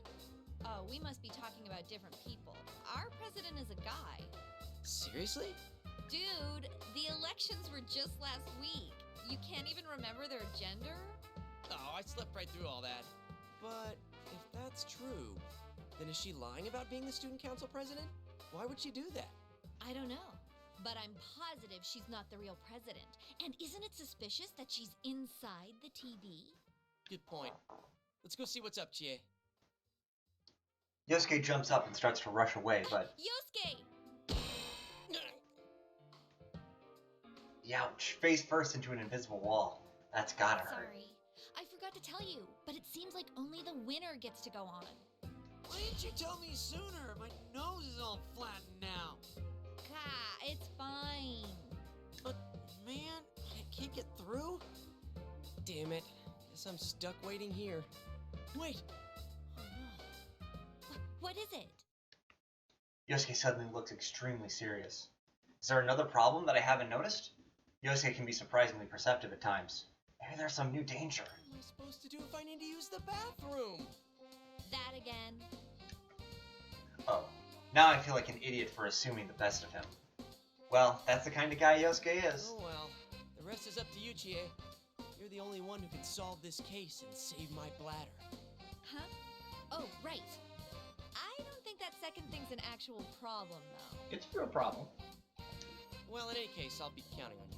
He's got incontinence, Chie. Don't make fun of that.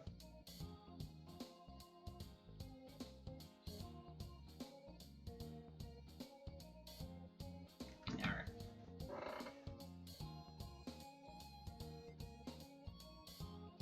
Sorry, I wish I could help you. But I'm sure you can save the others. Yeah.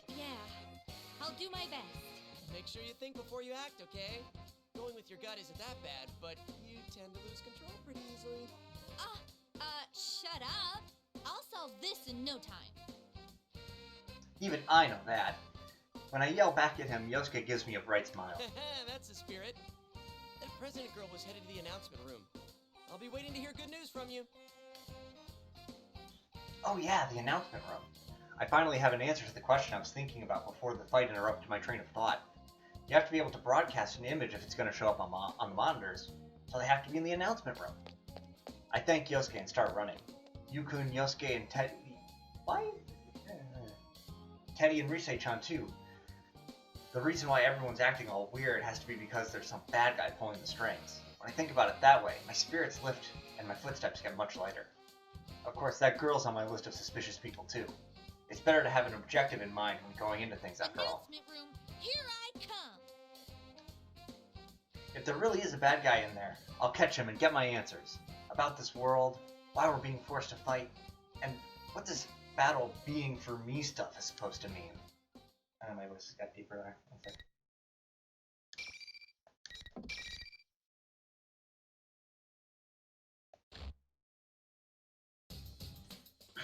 Oh, this is insane. Although I was super confident when I set off, I'm having some trouble now. Only the winner can go on. I'd figured that only the losers would run into those invisible walls. Man, was I wrong. Those stupid things are all over the place. Every path I've taken so far has been blocked. I got up to one of the sets of stairs to the second floor, but I can't even get close to any of the stairs to the third floor. The announcement room's on the third floor. Not only that, but this school is a complete mess.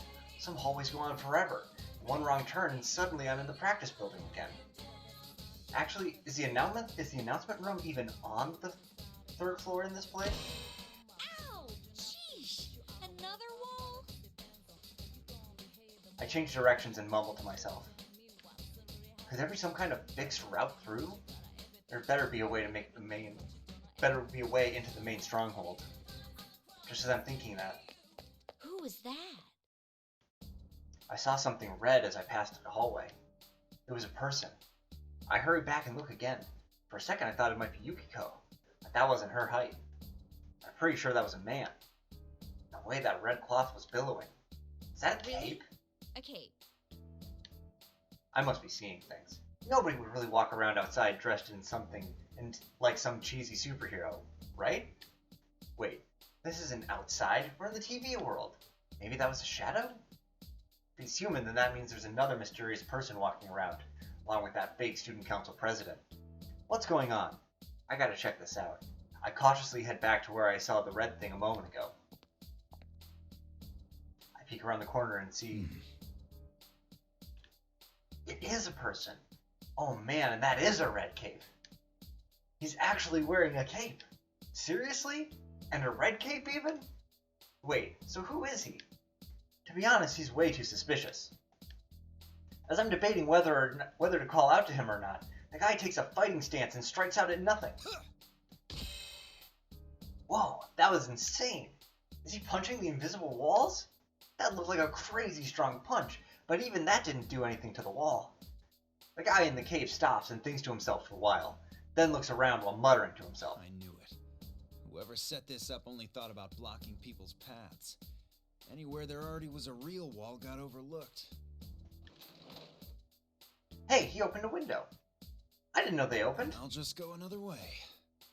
What? The cape guy suddenly jumps out the window. Wait. How'd you... I mean, you can do that? I hurry over to the window the guy just leaped out of. I look around to see where he must have landed, but he's nowhere to be seen. Actually, I can't see the ground from here. Is there even anything to land on down there? I wonder if he's okay. Oh. A fragrant, irresistible aroma flows in from the land outside. This smell. Steak! Oh, I breathe deep, letting myself feel the steakiness in the air seeping into my body. That smell. Not just steak. A steak bowl.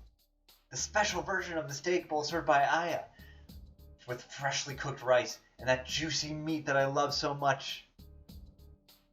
Chie likes meat. She likes meat. She likes some juicy meat. There's no way my nose could mistake that aroma of the Aya steak bowl. I'm so hungry. That reminds me, all I've had to eat today was a rice ball for breakfast. I didn't get anything at the food court. I forgot that Yukio had made us all lunch, too. Then again, I'm not sure if I would have eaten it then, but I'd sure eat it now. I'd scarf it down with both hands. I'm not kidding, that's how hungry I am right now. Jeez, I'm practically drooling. Should I try jumping down from here, too? So this is where the path breaks up. I can do the joke ending and jump for steak, but I am going to keep looking. No, bad Chie. I need to focus on teddy cuts over steak cuts right now. I mean, just teddy. I gotta stop getting sidetracked and go to the announcement room. I slam the window shut and force myself to turn away from the temptation of steak. Goodbye, A steak bowl. Our love is not meant to be. For now. Once this case is solved, I'm going to treat myself to a steak bowl as a reward for all my hard work. Here I go. I'm suddenly motivated beyond anything I felt today. But that doofus in the cape, who could he be?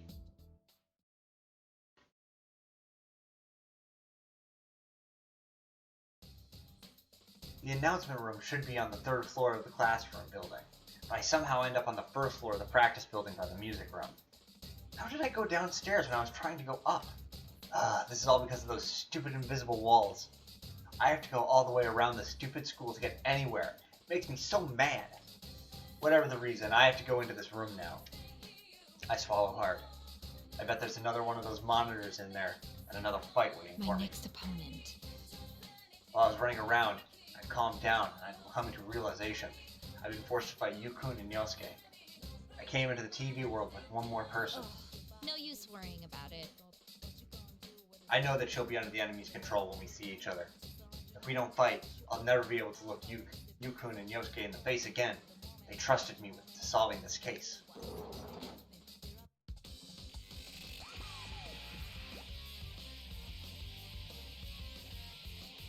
I make up my mind and enter the music room. As I expected, the large monitor near the ceiling blinks on when I shut the door behind me. Again, it's Teddy in that weird getup. I'm used to it by now. Jeez, I was getting tired of waiting for you. You're such a tease, Chie-chan. Then you should have made it easier to get to where I was going. All these invisible walls are a pain in the ass. Ooh, is someone angry? Well, then let's get right to it.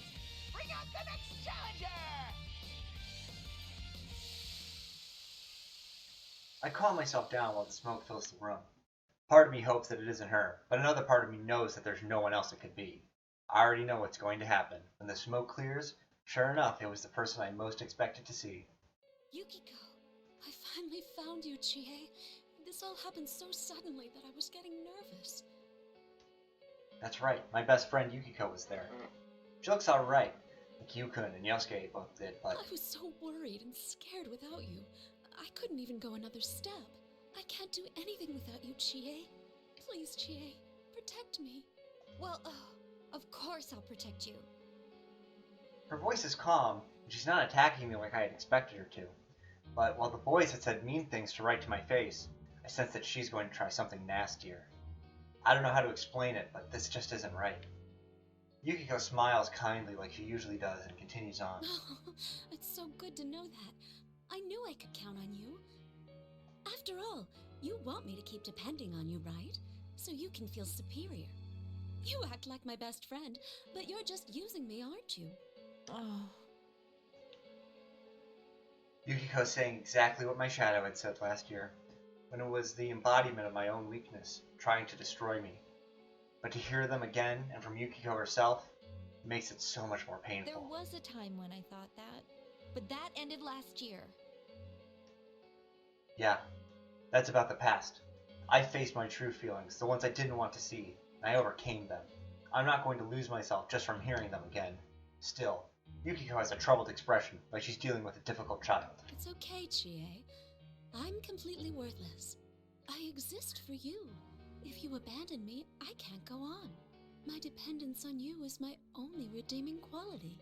Stop that! Don't say those things about yourself! This is not Yukiko. It's not Yukiko. And even though I know that, seeing her face and hearing her voice when she says that, it makes me remember again. That cowardly relief I felt when I knew that Yukiko envied me. I'm just the way you want me to be, Chie. No, that's not true!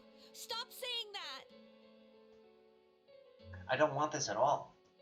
I cover my ears to keep from hearing any more of it. Yukiko laughs. Didn't you create this world because you wanted to hear that? I created it. I like you, Chie. How fragile your heart is. How twisted with jealousy you are. Everything about you is so pitiful. Her methods of slowly cornering her prey are exquisite. Does the carnivore stand a chance against Snow Black? When she hears Rise-chan's announcement, Yukiko readies her fan. A graceful pose, so elegant and feminine. I could never mimic that. We like Beauty and the Beast. Come, Chie, my loathsome beast. That taunt actually calms me down a little. This is not Yukiko. This must be part of those rules to make me fight. The person I am now, and not even the person I was back then, would wish for Yukiko to be like this. While I tell myself that, I'm ready for the fight. Rise-chan's joyous shout echoes through the room. The catfight of the century is about to begin! Let's see your claws!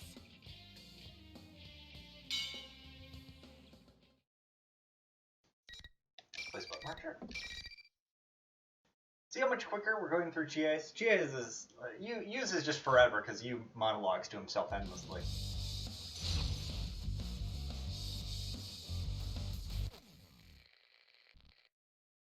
Final.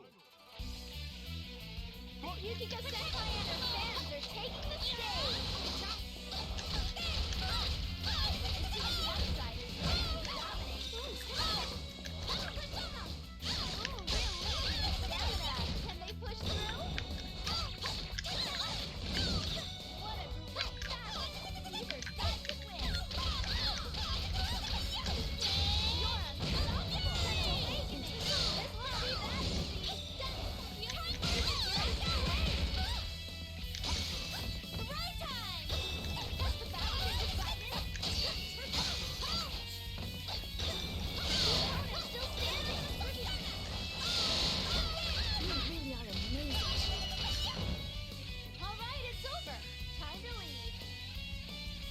Yeah. Let's place another bookmark. Sure.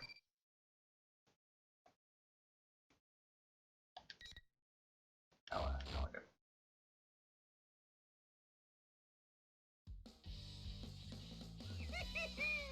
That was such a beautiful fight! Very satisfying to watch, Chie-chan. Keep striving to become the strongest.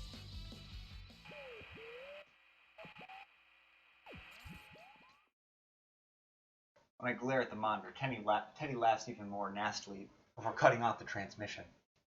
There's a mountain of things I want to say, but right now I need to focus on Yukiko. I fought against her. No matter what the reasons were, I fought my best friend. Yukiko, are you okay? I'm sorry I couldn't go easy on you. Chie? Oh, thank goodness. You're back to normal. Huh? I knew something was wrong, or you never would have said those things. She believed in me. Even though the fake me must have said some horrible things to her. I can't even say thank you or I'm sorry. I feel like if I do, I'll start crying. Instead, I clench my fists. The same fist that I'd used to hurt Yukiko. Yukiko, hear me out. I think I'm starting to understand how this world works. I tell her what happened to me up till now. About how the rules say only the winner can leave the area, and that Yukon and Yosuke are both safe. And that I'm trying to reach the announcement room right now, in pursuit of the suspicious girl that was with Teddy.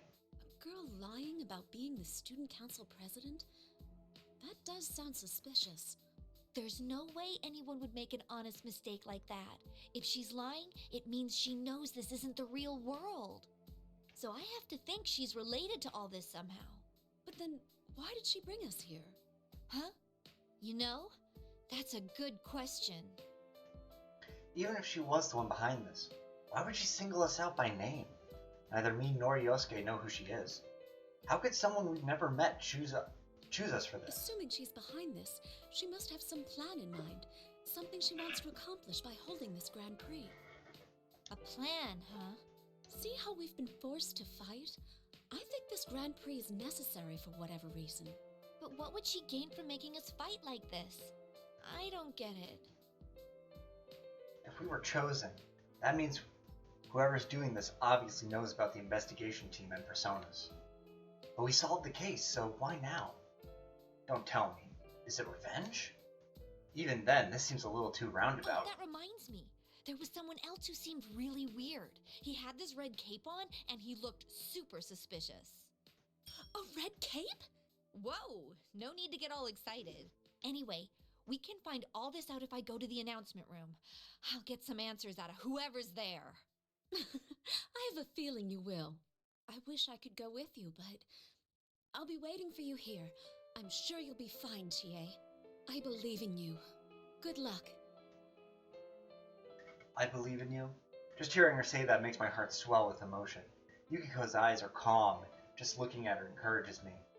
Well, now I fought all my friends that I'd entered the TV with. All that's left now is to head to the announcement room. I tighten my fists. I don't know who's doing it, but if there's someone out there who gets his kicks by breaking up friendships, I'll never let him get away with it. I will find him, and I'll put my footprints all over his stupid face.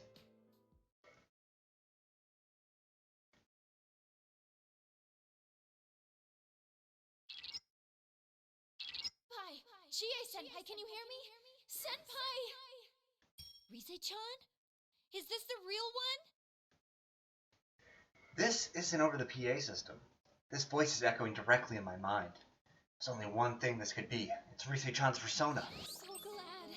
Ever since this weird fake Teddy kidnapped me, I've been all alone. The others are fighting each other too.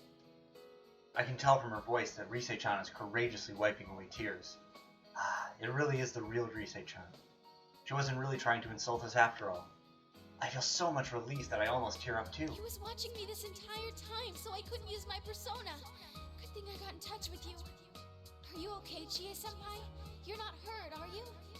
I'm fine, but what did you mean by being watched? Are you okay? Rise-chan tells me what happened to her up until now. Turns out that once the first half of the Golden Week was over, she came back to Inaba from the city. Something bumped into her, and she fell into a TV. When she woke up, she was trapped in the room she was being kept in, and Teddy was watching her the entire time to make sure she didn't use her persona. No matter how many times she asked Teddy why he did it, he would ignore her questions and laugh. But Teddy had suddenly left the room to look for something, and Rise-chan finally had a chance to get in contact with someone. I guess Rise-chan's voice over the PA system was actually Teddy using her voice too. Why Teddy suddenly left her alone is a mystery, but it's good to know that I can rely on her persona. Rise-chan has a special persona that can communicate with others, find people, and even figure out the strengths and weaknesses of the enemies we fight. She can look into everything we can't figure out. Oh, is that why she was being held hostage? Huh, I guess kidnapping her was a pretty smart move on our enemy's part then. I should ask her as much as I can while she can still communicate with me like this. Can you tell where Teddy is? Yeah, are you going to go after him? There was this girl I didn't recognize with him. She might be the cause of all this. All right, let me take a look. I wonder how much time this will take. I was about to comment about that, but your results came back in seconds. There he is. But I sense something odd next to him. What is that? It's not a shadow, but it doesn't seem human either. Are you talking about that fake president? That's gotta mean she's the culprit. All this stuff with the invisible walls making us go nuts while talking to each other. There's no way a normal person could do this. I mean, of course that's the case. And if they're in this world, then at the very least they're a persona user. Looks like she really may be a culprit. But after thinking that far, I suddenly remembered someone else. There was one other odd person besides that girl. Hey, Rise-chan, is there someone else besides us in this school? I saw a dude in a weird red cape. He up and jumped out of the window. Who does that? Well, apart from our usual group, I only sense shadows here. But be careful. Some of them are pretty big. Are there some little ones too? Oh, those silhouettes of students were kind of like shadows. Well, I'm not worried about the small fry. Wait, does that mean Red Cape Man is a shadow? Whose shadow would he be? Good question. Red. Could it be Yukiko's then? No. That was definitely a guy. I mean, he did look and act pretty weird, but he didn't seem like a shadow. I'm gonna deal with Teddy first. Rise-chan, can I ask you to point the way to him? Sure thing. I follow Rise-chan's navigation and begin running. It seems that she can see where the invisible walls are. Thanks to her, I was able to find the room I needed without running into any more of them. Good work, Rise-chan. Is this it? Well then, here I go! Rise-chan, try to get in touch with the others. They're probably worried since they don't know what's going on. Okay, will do. Good luck in there, Chie-senpai. Thanks! I give her a quick salute, even though she isn't really here with me. But I hear her giggle. I guess she could see me anyway. How do her powers actually work? We need the thing, right? We need a thing where they just sit down and hammer out how it works. Now that I think about it, does this mean I'm going to have to fight that girl? Well, there's no point in worrying about it. I make up my mind and open the door.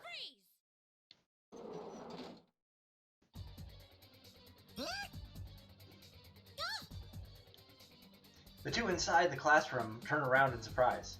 The girl with Teddy is the one I saw earlier, the one calling herself the student council president. Actually, now that I get a closer look at her, she's a real beauty. I mean, even I can see it. I finally found you. I hope you're prepared. You're that Chie-san who's fighting in the Grand Prix, right? I love that accent. Who are you? That versus Why are you holding this Brooklyn ridiculous accent. tournament? Very funny way to do a Kansai accent, but whatever. We've been through hell today, you know. You're gonna give me some answers right now. Ooh, you're so cool, Chie-chan. Just like a police officer. Teddy's voice is sarcastic and slimy, not like his normal voice at all. He must be like everybody else was, controlled somehow. Yeah, I bet this fake president girl's the one doing it too. Teddy, you're being tricked. I know you're not really the host of this. You're just not in your right mind. Come over here and we'll go back together. It's creepy to hear you coax me like that. I'm not going with any carnivore. I bet you're after me for my sweet, delicious bear claws. What? I'm not interested in your meat at all. They're sweet, huh?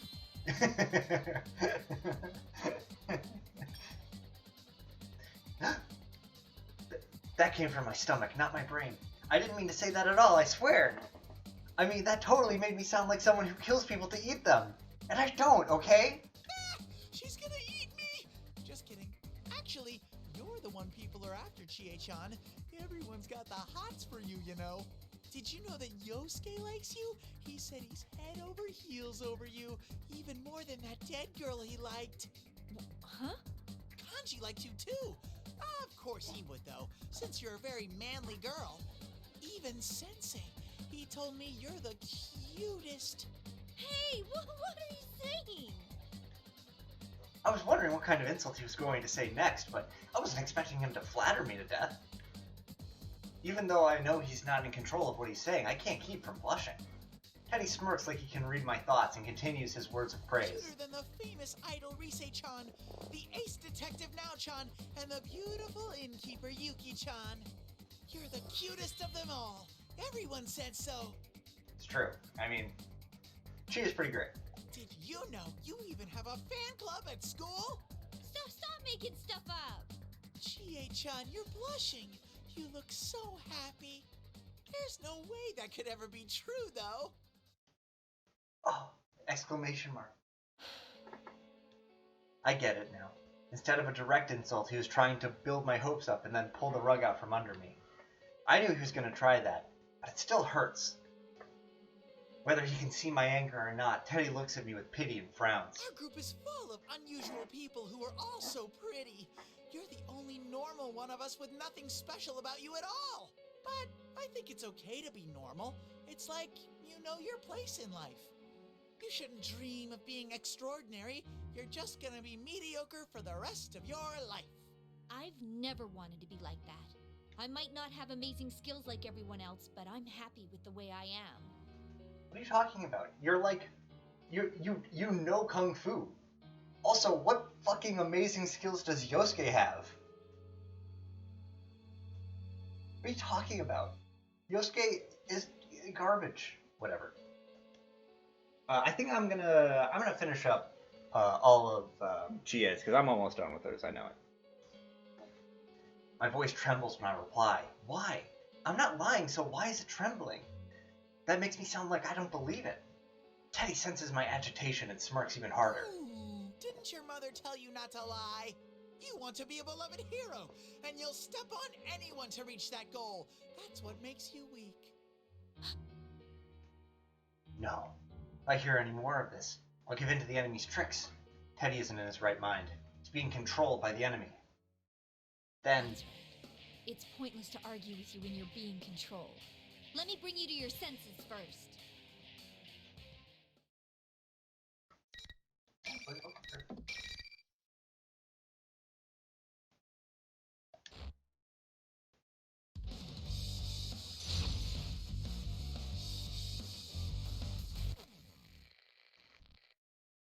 Finally.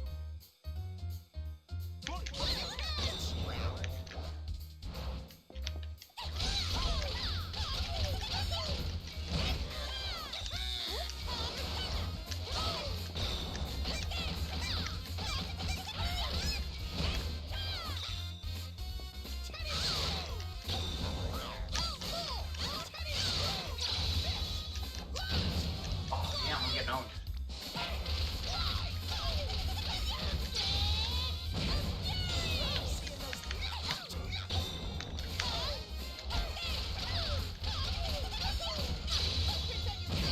There we go.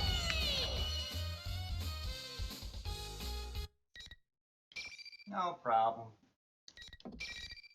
No problem.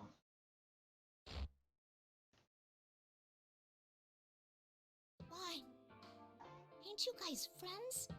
How can you fight your friend like that? What are you talking about? You're the one who dragged us into this. I can't help but argue back at this self-proclaimed student council president. I sounded so harsh that I surprised even myself. No, this isn't good. I need to calm down. What? Chie-chan, why are you picking on Miss President? Teddy, are you still being controlled? She set you up as a host of all of this. You even had to wear a silly costume. Hold it right there. You've already got it wrong.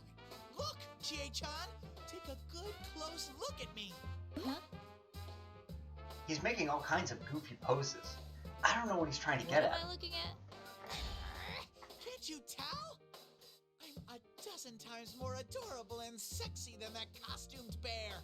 You mean that general is someone else? Bingo!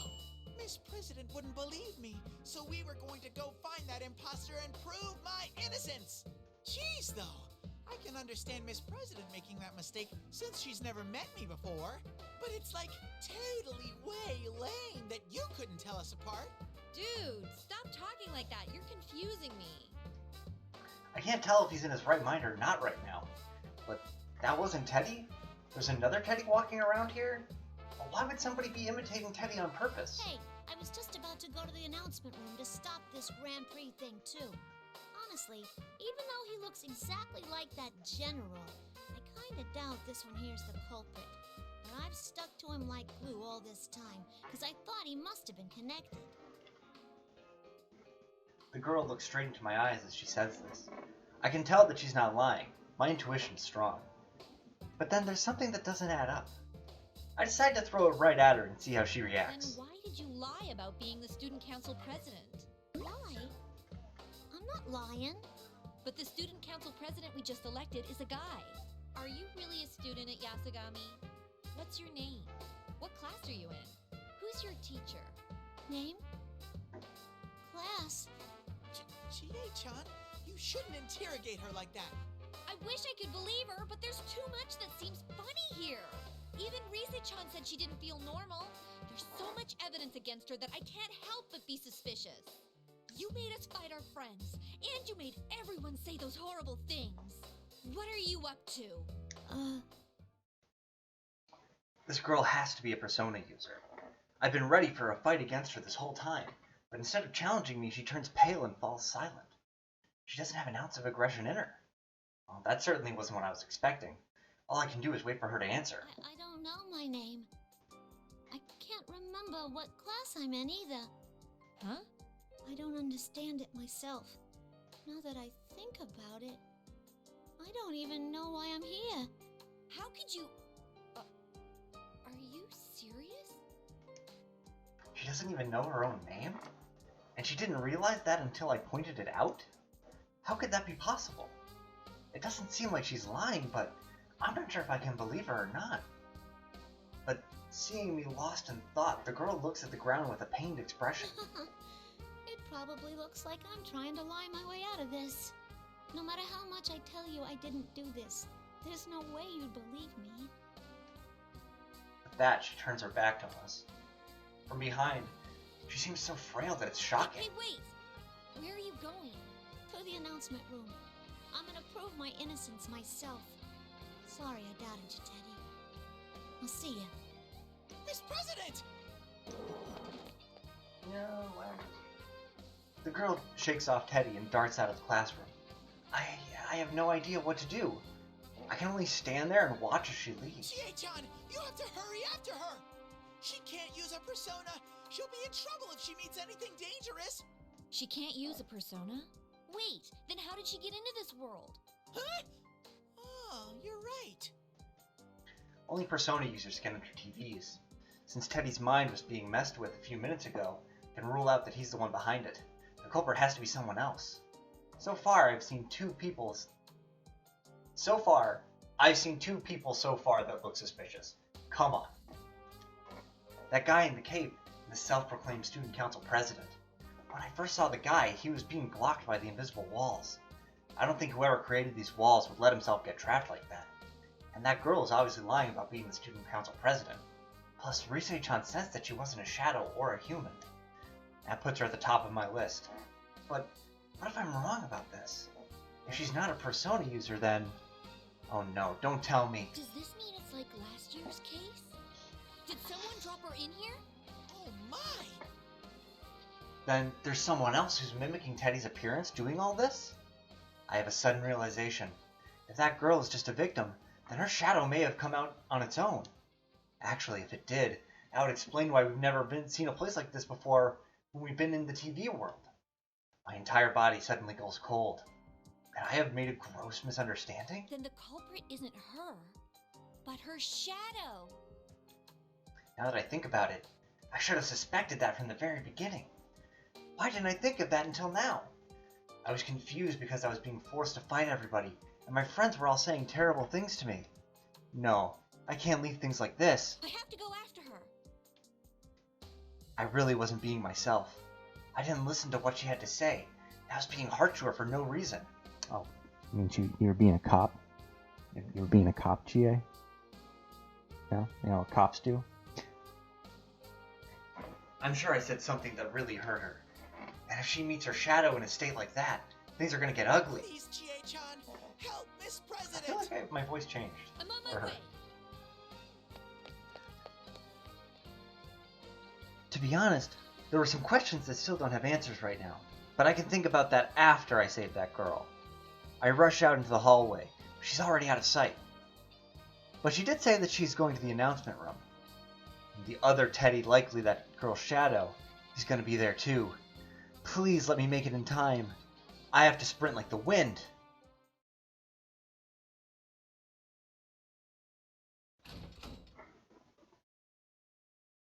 Holy moly! It's like this room's turned into something completely different. First, it's almost twice the size of the real announcement room. Second, the walls are now made of huge glass panels, and it's obvious that the world outside is not the school, like it should be. As I'd expected, there were 3 people inside. Rise-chan, the self-proclaimed student council president, and that girl Shadow. Or not? How is this possible? Oh, you're finally here? She got here first, so I was wondering what happened. A face. My face laughs at me. A mirror image of me was standing there. Why is my shadow here? I don't know. She suddenly appeared. The fake Teddy vanished, and then another Chie-san? I thought you just beat me here. Ugh. Will the outsiders shut up and be quiet? My only business here is with myself. The shadow turns her sharp, golden gaze towards me. There's no mistake about it. That is my shadow. I met her last year, but... You became my persona, though. I don't get it. Why are you back again? It's because you're weak. Because I'm weak? That's the same thing all my friends were saying when I was forced to fight them. Did you think your shadow would never be back to haunt you after you gained your persona? Wouldn't that be nice? But no one can ever let go of their weaknesses. I'll stay inside you, and I'll keep screaming your true feelings for everyone to hear.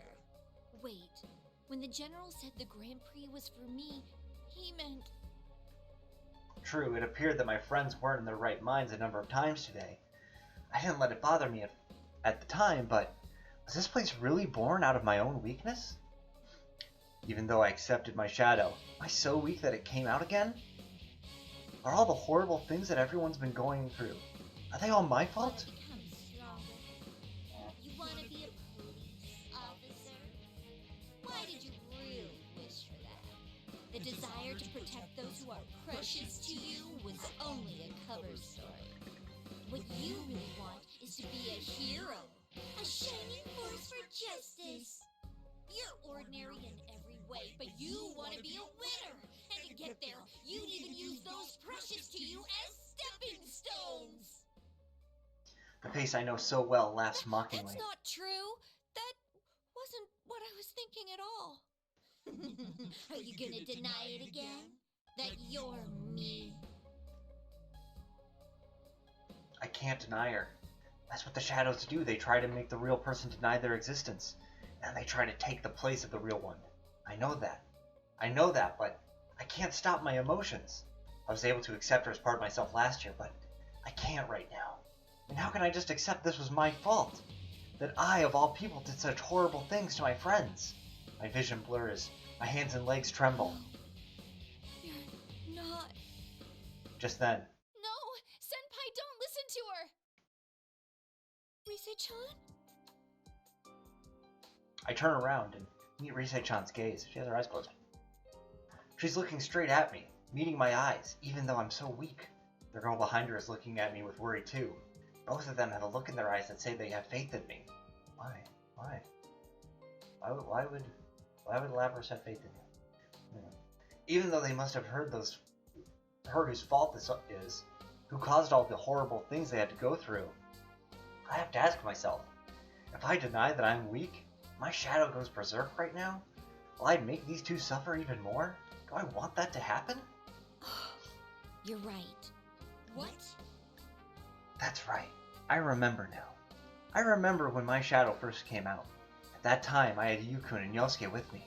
I was saved because I wasn't alone. It's the same right now, too. And I won't deny any of what you just said. I do still wish to be a hero. And I do feel inferior to Yukiko and the others sometimes. Part of me loves how cool it would be to become a police officer. But that's not all there is to it. Wanting to protect everyone. That's my main reason. I can't let my friends down. Not after they accepted me for who I was. I'm not amazing like them. But that doesn't mean I can't be proud of myself. That's why I'm working at what I'm good at. What's so bad about that? That's right. Everyone said so before I came here. Sorry, I wish I could help you. But I'm sure you can save the others. I believe in you. Good luck. Please, Chie-chan, help Miss President! You can save them. Everyone believed in me. They trusted me to do something because I said I could. And even though they aren't with me right now, their trust in me is helping me to stand strong. That's why I should be able to take this on. Calm her emotions. I want to protect Rise-chan and that girl and everyone who's still at this school. Not because I want to be a hero, but because I love them. My weakness gave birth to you, right? Then I'll put an end to this right now. I'm not scared of my own shadow anymore. Now I'll end this for sure. Let's put my turn. And we'll be done, I think, very shortly after this fight.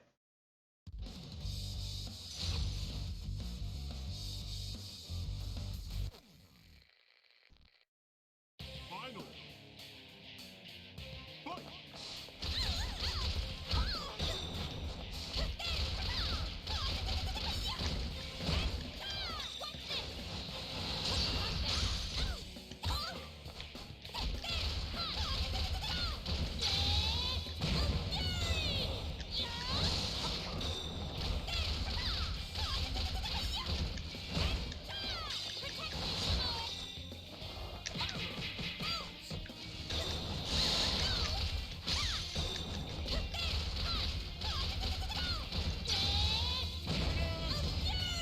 Boom. Got him.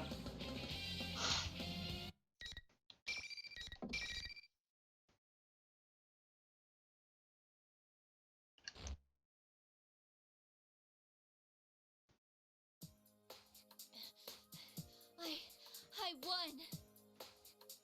Having managed to calm my raging shadow, I turned back to the other two girls. I was able to protect them, right? What was that all about? Oh yeah. I'm really sorry I doubted you. Rise-chan and I quickly explained what just happened to the shaken girl. How in this world, your repressed inner thoughts, your shadow separates from you. How it appears in the form of your other self, tries all sorts of tricks to try and take the real person's place. And again, in my case, I experienced that once already. I should have been okay, but it looks like I did it again.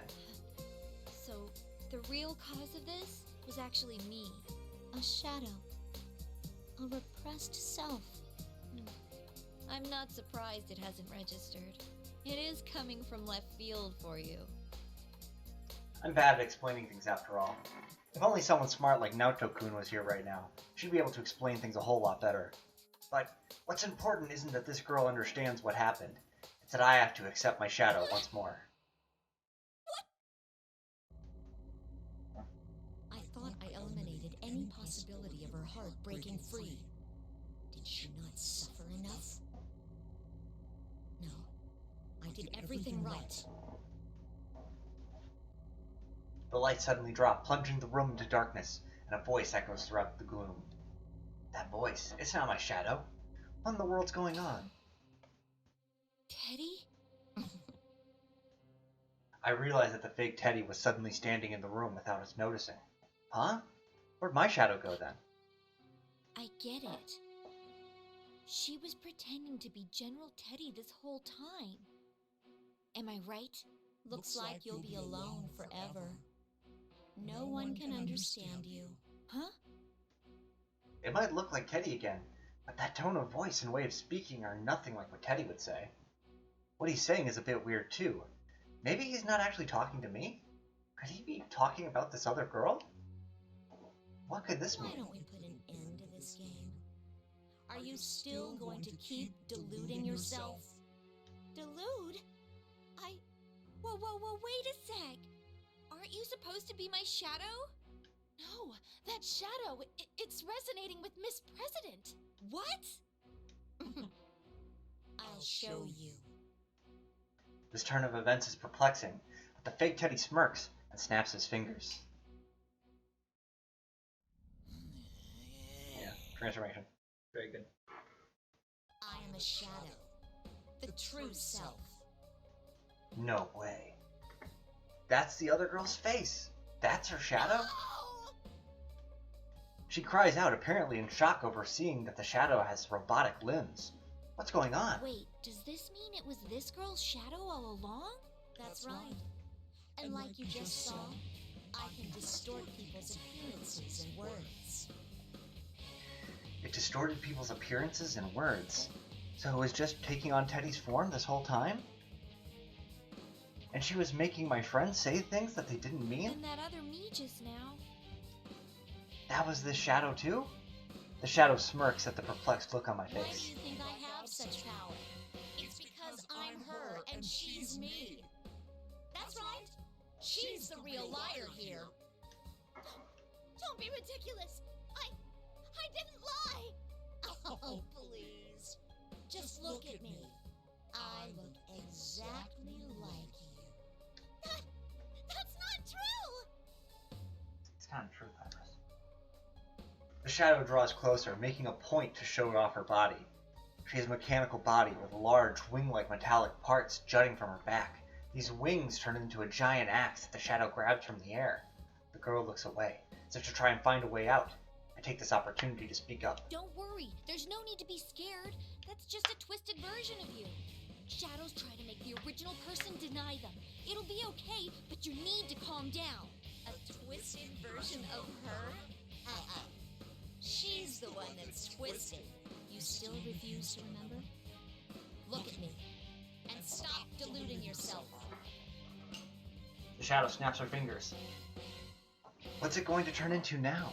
I brace myself for the shadow to change, but I don't expect what happens next. The shadow doesn't change, but the girl does. Her arms quickly change right before our eyes. Her hands turn pale and smooth, becoming something inhuman. In seconds, she's the same as her shadow. Miss President's body? What is this? Another illusion? I don't think so. I knew something was weird when I first sensed her. That girl isn't human. No! Don't look at me! She tries to hide her body from us, but she can't hide everything.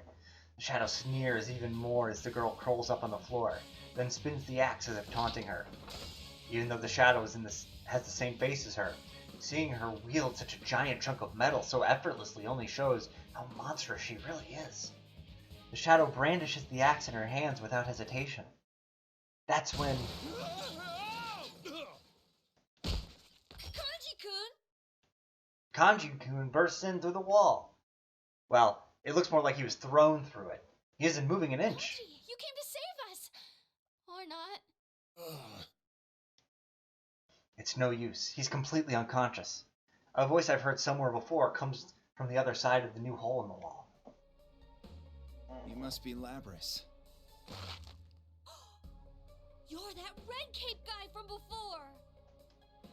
Sure enough, the owner of that voice is the guy in the red cape. He steps into the room, brushing dust from his shoulders. Is he the one that blasted Kanji-kun in here? Then, is he an enemy? I take a defensive stance, but he ignores me. Instead, he fixes his gaze on the girl in her shadow. Another Labris. Fine. I'll just calm them both down. He smirks confidently and raises his fists. Who's Labris? Is that this girl's name? It seems like he knows who she is. Who is this guy? It's a good Christian, Mega Man. And we will answer it. Welcome to the Valley. Probably like This in a place bit. exists between dream in a and bit. reality, But mind it's now and dark. matter. Yeah. Why don't you introduce yourself? Well, that's it for this session. I'll be back with this on... What, Friday? Yeah, I think Friday. And yeah, we'll get back to it. Until the then, persona ability I'll is catch you the next time. power to Hope you guys have control a good day. one's own heart, and the heart is strengthened